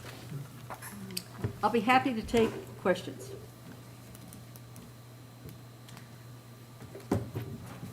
Does that timeline seem reasonable to you guys? It does to me. But Harry, you're shaking your head no. Well, with all the broad general, this is a basic strategy plan working all the way down through. and you're coming all the way down through. When we get down to the really nitty-gritty, the nitty-gritty of this is gonna be breakdown. What are we gonna do with Beaker School? What are we gonna do with Southeast School? What are we gonna do with these schools? You're exactly right. And I don't see that happening by March. Well, what will happen by March, I think, will be the stuff that we have Yeah, on we'll have more, paper. we'll have more of this. But, yeah, it will not be implemented. It'll be on paper, Harry. You're right. Yeah, The implementation will be over the next Educational 2, 3, 4, 5 years. Which is why it's a plan, I mean, yeah, I don't. Yeah. see- this is I a don't- guide. I don't have any opposition. As a matter of fact, I'm supporting of this. I just like to get down to the, Did they- Got a long way to go. yeah, Thank you. quicker. Thank you. Everybody got one. Okay. Yeah, it's, I mean, I think, I mean, having written strategic plans before, I think that's a good, I think March is a good expectation, 6 more months. I was Keep it on thinking that if paper. it was, go ahead, I'm sorry, Harry, go ahead. Go ahead. No, here it is. I was thinking that if it could be finished by March, it could be presented to the board in April, and then give us 30 days for, to discuss it, if there was any concerns, and then approve it the next month. So just have it Which presented. I think that sounds like a good idea. Which would approve then June? And you have to also Or May, I understand mean. that December is a lost work month. That's true. There will probably be nothing going on, from mid-November all the way until after the first of the year. So you're talking about having 6 weeks that's dead. I'd love to be able to say in February, we got this done sooner than I thought we would. Wouldn't that be great? But, I would say we have about. It's made a lot of progress since the last time I saw it. yeah, there's been a lot of work put into Yeah. it. I would like to, we were on a very good roll. Yeah. We were. My committee we had meetings planned, and it just kind of, Yeah. as we all know, the world exploded, and so, all we have to do is get back on that, get back in the mindset. Right. And I think that's, Right. I'm gonna be honest, I mean, that's been my hardest part, is I gotta get back in this mindset. My mindset has not been on goal number 2. Right. And we're still dealing with all that. No, this is much improved over the last time I saw it. I don't know. I do want to, I absolutely want the board's comments. I absolutely want, and you're all on a committee. So, I really do want it to be an open communication, so that if there are things where you feel we have slighted some area, or what, that we Do- can pick up on. Are there other districts that you're talking to that are changing and rolling from the CSIP to this? Have they already got it done, or where are they at in the process? Same place? Like, what do you see? Well, like, Springfield finished theirs first edition 2 years ago. Okay, They're all over the place. okay. You know. from the best of them. Okay. Yeah, we did. You've collaborated? We collaborated. Okay. But we did ask, and we were just very impressed with, we got a lot of. Thank you. We got a lot of ideas from that one workshop. Our summer school, lots of ideas, and they hopefully are all translated into this. So I've got in my notes that we're looking at a completed project by March and then presented to the board in April with a board approval set for May. So sort of like, I think you had said it to me this way before, Christie, like having a first and a second reading, so to speak, which gives us more time to look over it. A first and second reading, is that what you said? Yeah. Okay. Yeah, just Yep, kind of that's doing great. that model. I think that's good. Yep, that was Christie's idea. This is awesome. Thank you. Cool, all right. Hey, The only other guys. question was, we discussed a survey to provide through the community, and I know that they've worked really hard on the strategic plan, so that may or may not be something that's, on the timeline to be able to fit in, honestly, looking. But as far as the board, I don't know if we think it is necessary to have one, because I don't know that this board has ever, had a survey for your. Like a climate survey. Yeah, a climate and culture survey for all of our, with our community. And now that we've had COVID and other situations, we might get some different input of what's going on and, and how things are affecting our parents and students along with our staff. And I think it would be, there's a lot of things that it could help with, and, help with just like in our strategic plan, to retain high quality staff. in bringing back our school pride. I think there's a lot of things that a survey could do for us, and I think that we as a board should consider that. I also emailed 2 companies that MSBA had sent me that they have used before. I emailed them to kind of find out what the cost or something like that would be for us. I have not got any replies from them yet, so when I do, I can let you know. But I just wanted to put that out there for everybody to think about, to see if that's something that we would want to do. And it seems like, Brian, you mentioned, I guess I should get up closer to this, Brian, you mentioned something about a survey last time having to do with some of the region meeting that you had attended, the regional MSBA, and that there was some conversation about surveys there, that maybe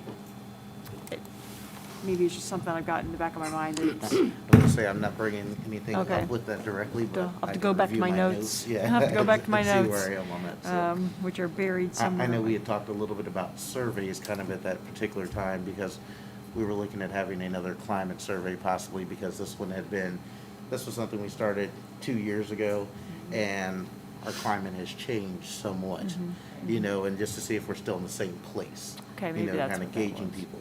Okay. Yeah, I mean, if, especially if you hear back from the companies, the MSBA, then I think that's probably something that we'd like to hear more about. And maybe we could have that conversation about what that survey might look like for us. Yeah, so I think we look forward to hearing more. Okay, I'll let you know when I get the information. Yeah. Christie, is the fee for that, do they analyze the survey and then disseminate it I also? was gonna say that would be something I'd be curious about, because if we're paying, I mean, there's various free surveys, but if we're gonna be paying, or if what they're proposing, if it actually does have a dissemination concept that goes with the data that they're collecting.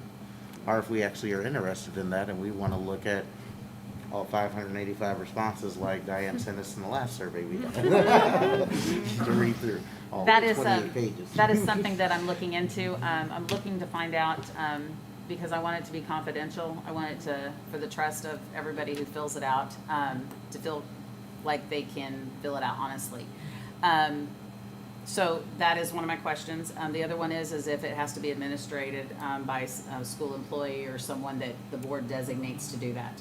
So that has been in my conversation. I just have not got all the answers yet. Sounds Yeah, I like think these it's guys- important for us to know up front, so Right. that we don't want to say the superintendent is going to be analyzing it. We don't want to say the board's going to be Right. analyzing it. We don't want to say, because the trust factor. Yeah. Right. So I think that's something up front you would want to know. Well, and I think it's important, if we're gonna do this, that we really, we buy in and say, we're gonna listen. We are really, truly going to take the time and listen to what's being said. So many times there are surveys done, and we've seen that over the last few months. We've done surveys and then we haven't followed the majority. And so we need to, if we're gonna take this on as a board, then we need to make we need to be known that we're gonna hear it. We're gonna listen to it. We're not gonna, if it doesn't go the way that you as a board member might think it should, or it may not go how we envision, and that's okay. We are gonna have to be open to that. Right. So, Yeah, and I think that's great. yeah, definitely. Cool. All right.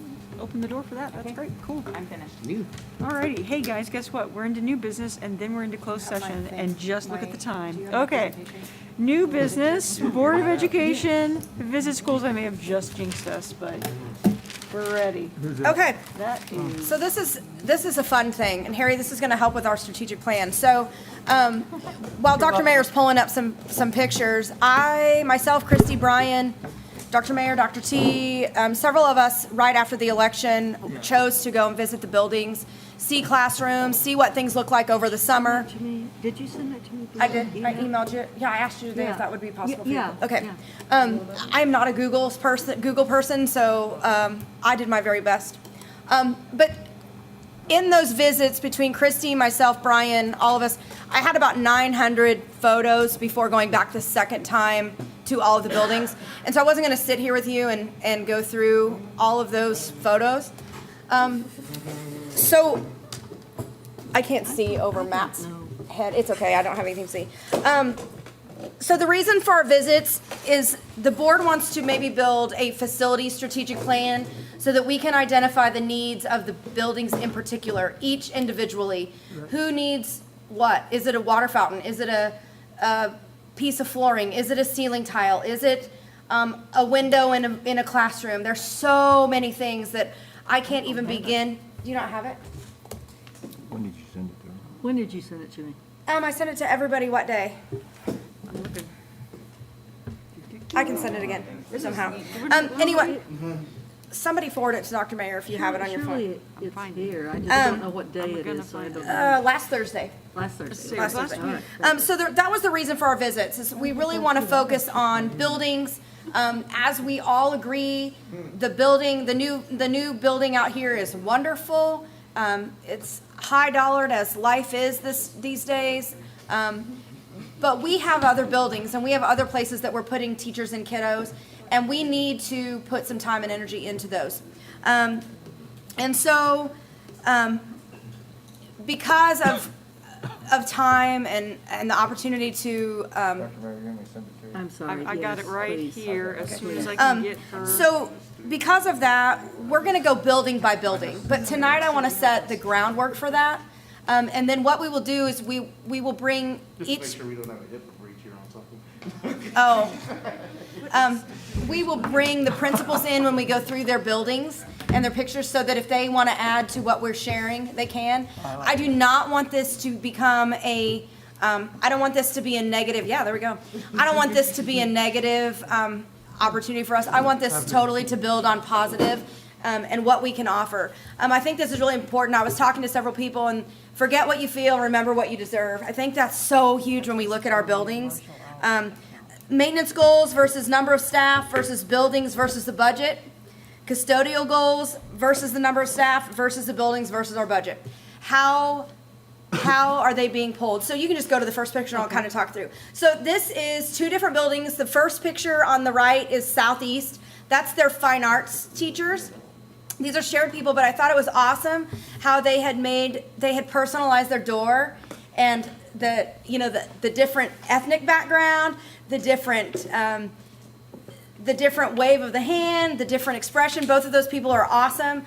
You can see that in their classroom as well. And then on the other side is Benton, the principal that has moved over there. She's sectioned a place that's right in front of her inside the front door, and that's the first thing her kiddos see every day. And it's just a warm spot. I like the idea that there's seats there that they can plop on if they want. But I just love the welcome that comes. And so thinking about our buildings as a whole, how are they welcomed? How do they welcome our kids?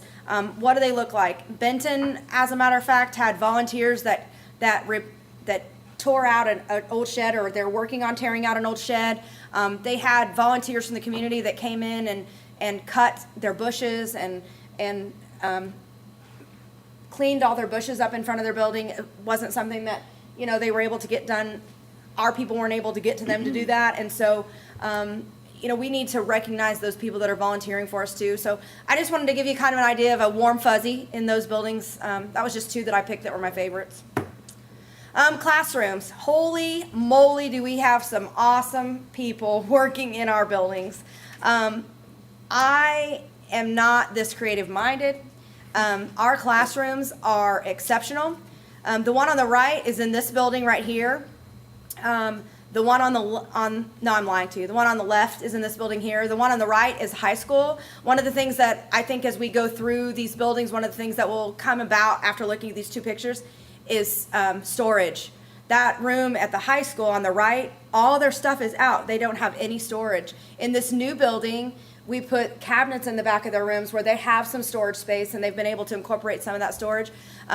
When we're talking about social distancing, if they didn't have so much stuff that they had to store right there open in their classroom, that would give us more room for those desks. But you can kind of see on that right picture, this is Mr. Garanter's room. He has sticky notes on his, every other desk, and that's how he was gonna, identify where the kiddos could and couldn't sit. So love the classrooms. That's okay. Okay, so this is a really good one here.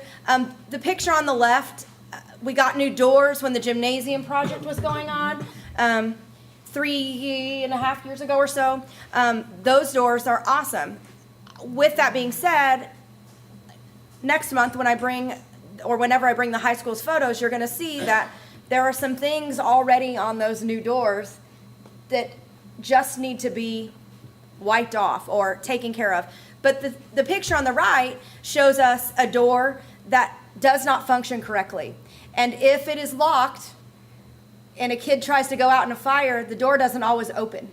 So when they push the handle down to get out that door, it doesn't always open and function. So I think this is a really good opportunity for us to talk about the money that we spent on the left versus the money that we still need to spend on the right and how that can improve. Those owl pride doors are awesome. They function well, they are safe, they're, the owl pride words across there add more safety for the school. They, people can't necessarily see in as easy from a distance. They have to get right up on that glass to see in. As you can see in the other picture, although it's not a great photo, it shows you that that glass is clear. You can see in it very quickly. You can stand outside probably 30 feet and be able to see the kids inside from there. You cannot do that from the front doors or the owl pride doors. Okay, next. I'm zipping right through. Okay, so I want to give this as an example. So the photo on the right was when Christy and Brian and Dr. T, Dr. Mayer and I visited in June. That water fountain was peeling. It was almost like a metal substance of some sort. Dr. T, maintenance, custodians, I don't know who all made the change, but now the one on the left is what we've replaced that with, so there's not any danger there necessarily, even though that particular water fountain we can't use right now because it doesn't have a bottle filler. I thought that's what we were gonna get. I don't think those have all come, or I don't know. No, we had 2 left, and I had them put those 2 up, and we went ahead and ordered 2 or 3 more, so. We've got at least 1 in each building. So, the point with all of this is going to be to ask some of those questions, identify some goals that we need, but this is just an opportunity for us to show that we had something that was debilitated and still functioning but dangerous, and we fixed it with something that at least isn't dangerous at this point. Next slide. Bathrooms, bathrooms, bathrooms, bathrooms, bathrooms. Everywhere we went, every building we went in, the bathrooms need attention. Plain and simple. This particular bathroom I chose for this picture tonight because multiple things. The stalls at the high school in particular have shifted. The doors don't shut correctly. This particular bathroom on the right that is an ADA accessible bathroom stall. It does not have a door on it. And down there where you see the blue tape are actually metal rods that are sticking out of the wall. So if a kiddo were to fall, or if a staff who was helping a kid in the bathroom were to fall, those are scary situations for me. It also concerns me in this particular bathroom, if a kid let's say they're in a wheelchair and they have legs straight out, let's say they have to have that accessible straight out, they cannot get into this bathroom. So they have to go to another locker room area to get, to go to the restroom. And then if they are able to go to this bathroom, they cannot go to the bathroom in private because there is no door there, which is a goal. We got to make that as a goal ASAP to get that going. So next slide. Okay, so I wanted to talk about equipment. On the right-hand side, those are sewing machines in our family and computer science, family and consumer science. Okay. All of those sewing machines have been used and no longer work. They do not function. So the services that we're able to provide in those classrooms are less because of the equipment that we have that is debilitated and old. And part of my thought process with this is if there are probably people in our community that think that we have workable sewing machines and we're teaching that. I think, and I spoke with Amy, they would be using those if they worked. And so is this an opportunity of just awareness or identifying? On the other side, that's a smart board. That's at Benton. That's one of the new models. So it's fancier than the old ones, but it's touch screen. They don't need the big thing in the ceiling.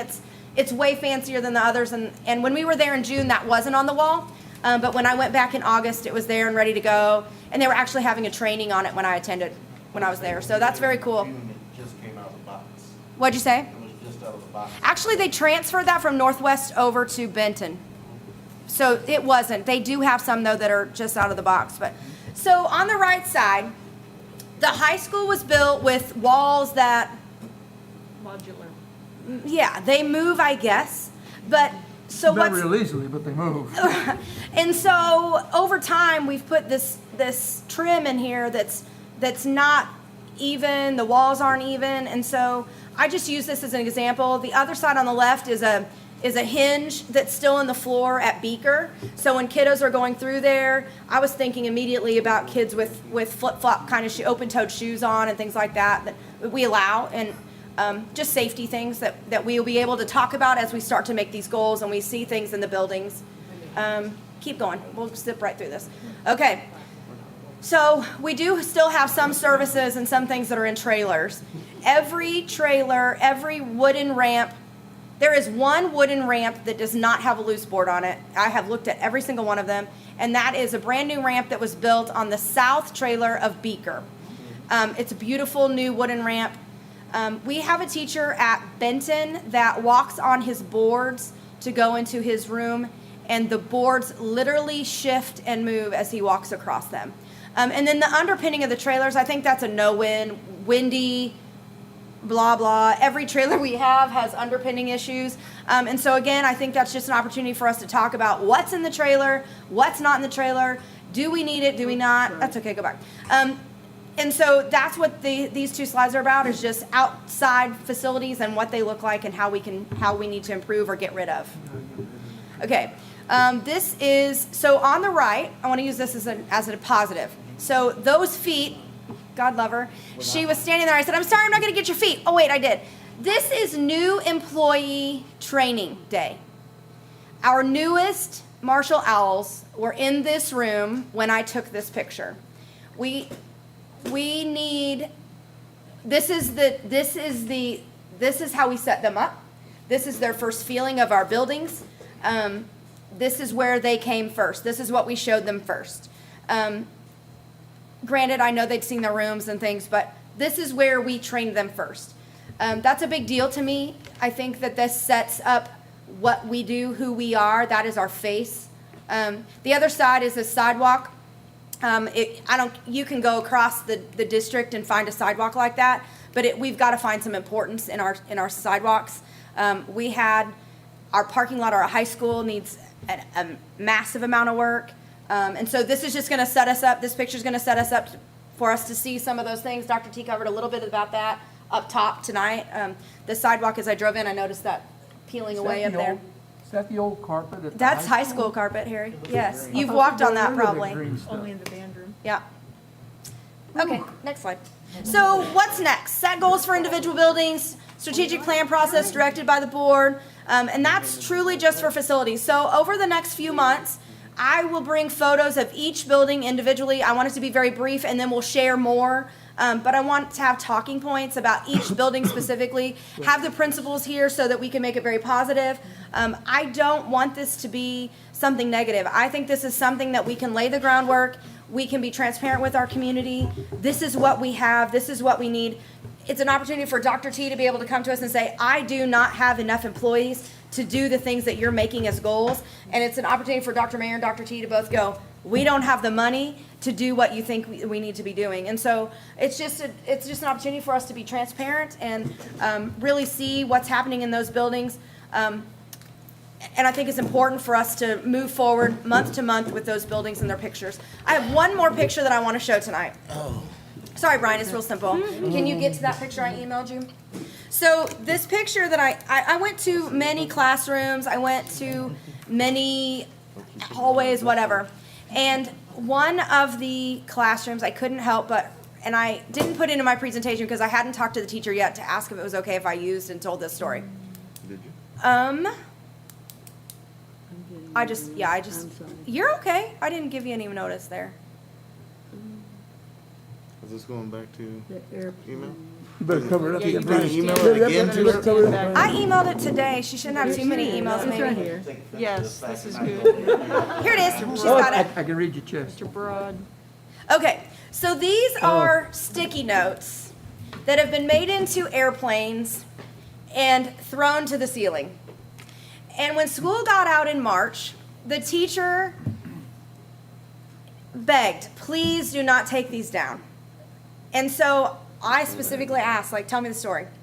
The principal gave me the story, but I reached out to the teacher, and on these notes are things like, you are awesome, I love your hair, I hope you have a great day, you made my day, you're unbelievable, I can't wait to have class with you. And what they are those are statements from kiddos to other kids and peers in their classroom, and they've saved their comments. And at every point in the year, at certain points in the year, they rewrite them, they bring them down and reread them, and they encourage each other through these little sticky notes. Awesome. Awesome, awesome, awesome. It was awesome to hear from the teacher. It was awesome to go in the room and see it.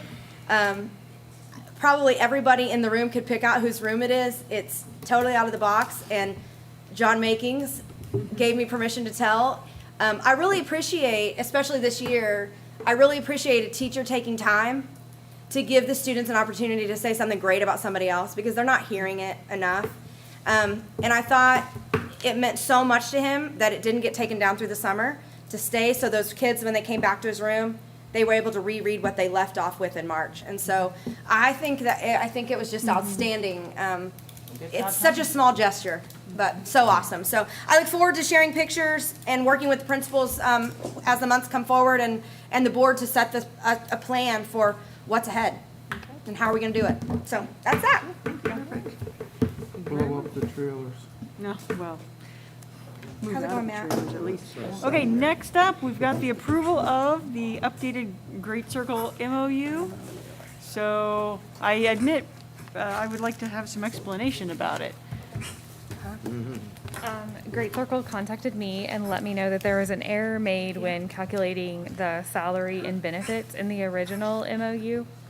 So that is the only difference Okay, between the MOUs.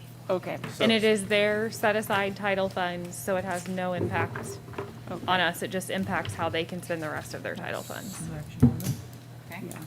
Which way did it go? I don't remember the. It went other- higher That's what I thought. by about $9,000. Second? Wait, yeah, we need a first. Yeah. Oh, that was, I didn't even hear. I did. Neither. Okay, any further discussion? All those in favor? Any opposed? Didn't really That's a do word this. designation. Okay, and then the essential workers designation, which we have previously discussed, but is there a specific proposal? Is there specific language? Probably say yes or no. Not really, because each school district need is to develop that. supposed to No, but I mean decide a- the designation. So But I mean a proposal from you about, but your proposal is actually my, that we my not. recommendation was that they not be deemed would just leave essential. it alone. However, if you need specific language for a motion, If we haven't done it, then it won't matter. if you don't do anything, Yeah. They're then just they will these- not be essential employees. Yeah, until such time as we determine that they will Correct. be. So you could table it. That's it. So you can table it even, whatever you have to do like that. Okay, so I guess I'm curious. We have 38, how many of the 38 people that are quarantined are teachers? Well, this, I think we have Talking about the about, current. Grace, can you help me? Yeah. I think we maybe have 10 teachers. I know currently between two of our buildings that I heard today, we have 6 teachers. Only 2 buildings that I know of today, and I would say we have 10 to 12 teachers. Okay, so we think 10 to 12 teachers in quarantine. And of those 10 to 12, they've tested and they're negative? We don't know, or none of them tested. they aren't letting them test. Say what? Am I correct? You can't test out of quarantine, right? Correct. It wouldn't matter if they can't test themselves out of quarantine. But Wait, yes, if they're no. essential and they get a negative test back, then they can come back to work with an N95 mask, correct? Because they've got a negative test. They've waited the 5-day incubation period, they've tested from the 5 days if they're from their negative, contact. If they're essential, they Then- can come back from, So, if they yeah. don't have, if they're asymptomatic. If they're asymptomatic and they have a negative test, they can reach. they can return to work And so my thought process is that we have 10 to 12 people out off work right now that potentially are negative, that are working on an 80 hours of COVID pay that they might not be positive. So I don't know, if they're essential, they can test out of quarantine. If they're essential, they can test out of quarantine. So therefore, I would ask that the board consider identifying our teachers as essential workers and allowing them to test at the appropriate time as the health department designates, which is 5-day incubation period, anytime after that 5 days, 5 to 8 days. If they get a negative test, then they are allowed to come back to work with an N95 mask and continue to teach. I'm drawing myself a little flow chart, trying to understand, like I got. You haven't lived this since March? motion? I'll be happy to make that a motion. But currently, we have the return, isn't it the return policy that we have, procedure? That's where automatically, if you've been in contact, you're automatically on quarantine for 14 days. So that's in our procedure that we But may that need was to written change. before. But it is a living document, And it was written before the CDC said that we could be essential. so maybe we need, so that language might need to be changed in the procedure, the Well, return it'd to have to be, learn. but that's if That- you're. yeah, if that would have to There's a be lot of changed. things that would change. After the designation, that would be changed. It would obviously. have to. So, so I- right now, let's say I'm a teacher and I have a contact and I'm put out for the 14 days and I'm on paid leave. If that happens again for me in 6 months, currently, am I still getting paid and on paid leave? If you use your own. No. Currently, if it happens to me again in 6 months and I have a close contact and I'm put back off for 14 days of quarantine, does that still put me on paid leave then? Not under the Family First Corona Relief Act, no. So neither way will it actually cover them for a second round. Correct. It will not cover them for a second round. No, but they wouldn't have to use it. They wouldn't have to use, if they were negative, they wouldn't have to use it the Right, first I just round. was checking because as a district, we kind of made some rulings in there that also went with the federal rulings of how we were gonna respond to things, so I wasn't sure. And the Saline County Health Department has, she said she didn't want to make a recommendation. They don't, they Right. really don't want to make a recommendation as to whether essential or not. So, I mean, I don't know if we should speak to them at a further length, but that's up to you all. want to be in school I'm just afraid if we don't, they miss out on an opportunity later if things were to spiral out of control like they did last March, and then they're just sitting there, and we're like, well, we didn't deem you essential, so I'm sorry, here's your, Yeah. here it is. I think Because, it's I mean, we important can for the manipulate finances at home. the standards however we want, You can know. define it the way you want to. so, I mean,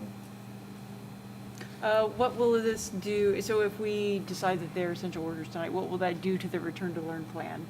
What will that necessitate on your? Yeah, it'll have to Very be, nice. there will be a lot in the plan that will have to be rewritten, and a lot in the employee expectations, that document.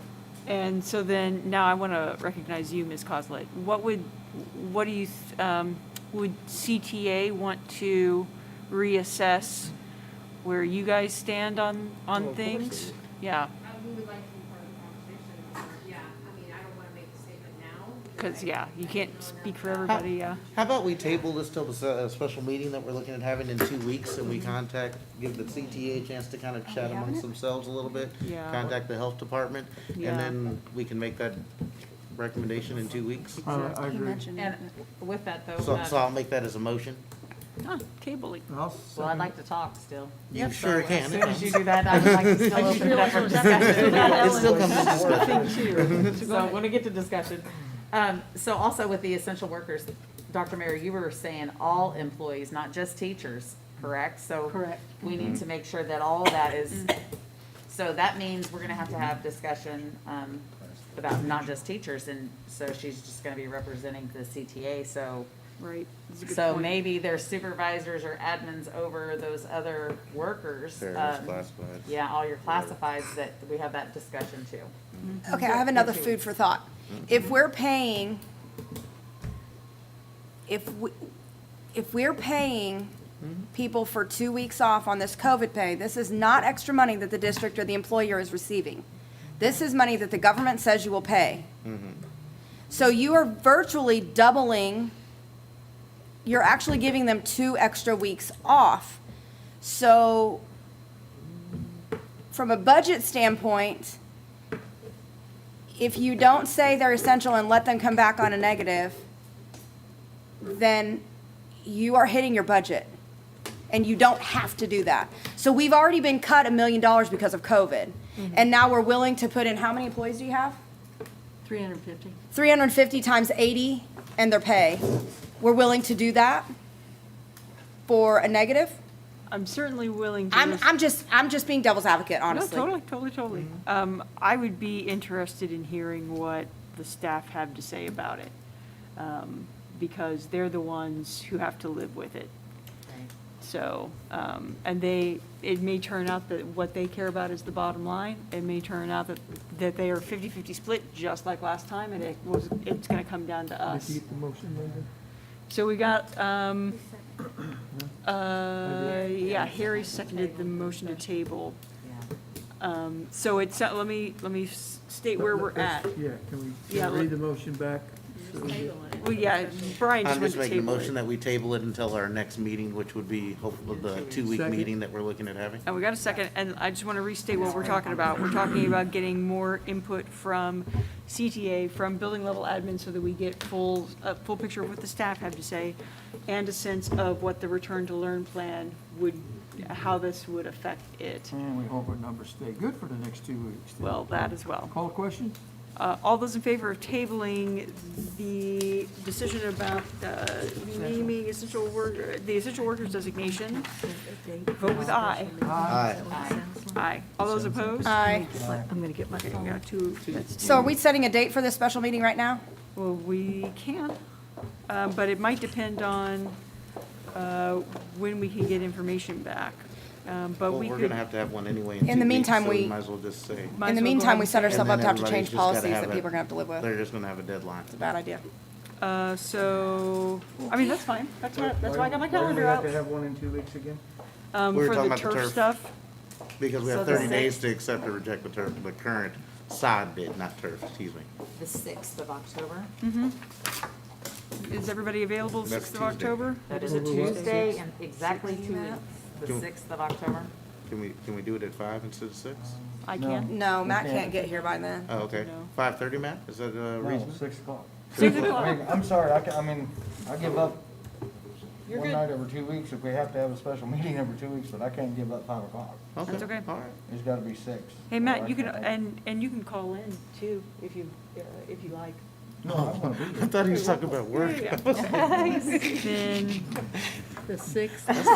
Suggested. That's fine, I can do that. and let me be clear, I only want the essential workers designation on that Yeah. and the update about the turf. Yeah. That will be a brief Tight meeting. agenda, don't be We putting things will on the not be agenda. having other things on that agenda. It will be brief. Hear me now, quote me later. Is Let's 2 get ready weeks for enough that. time for you to hear from your We'll have teachers? to coordinate with admin about that. Okay. They're gonna start telling her in 15 minutes. Are they already texting you? Our inbox is full She'll have right emails in now. the morning. Yes, it is getting late. Okay, with that said, we need a motion to adjourn to closed session. So move. Second. And we're gonna do it, Roll call. Aye. aye? Aye. Aye. I voted All twice. right. What's that? Home by 11. I don't know who. I might make it. Are we all gonna get made alive? Sure. Yeah.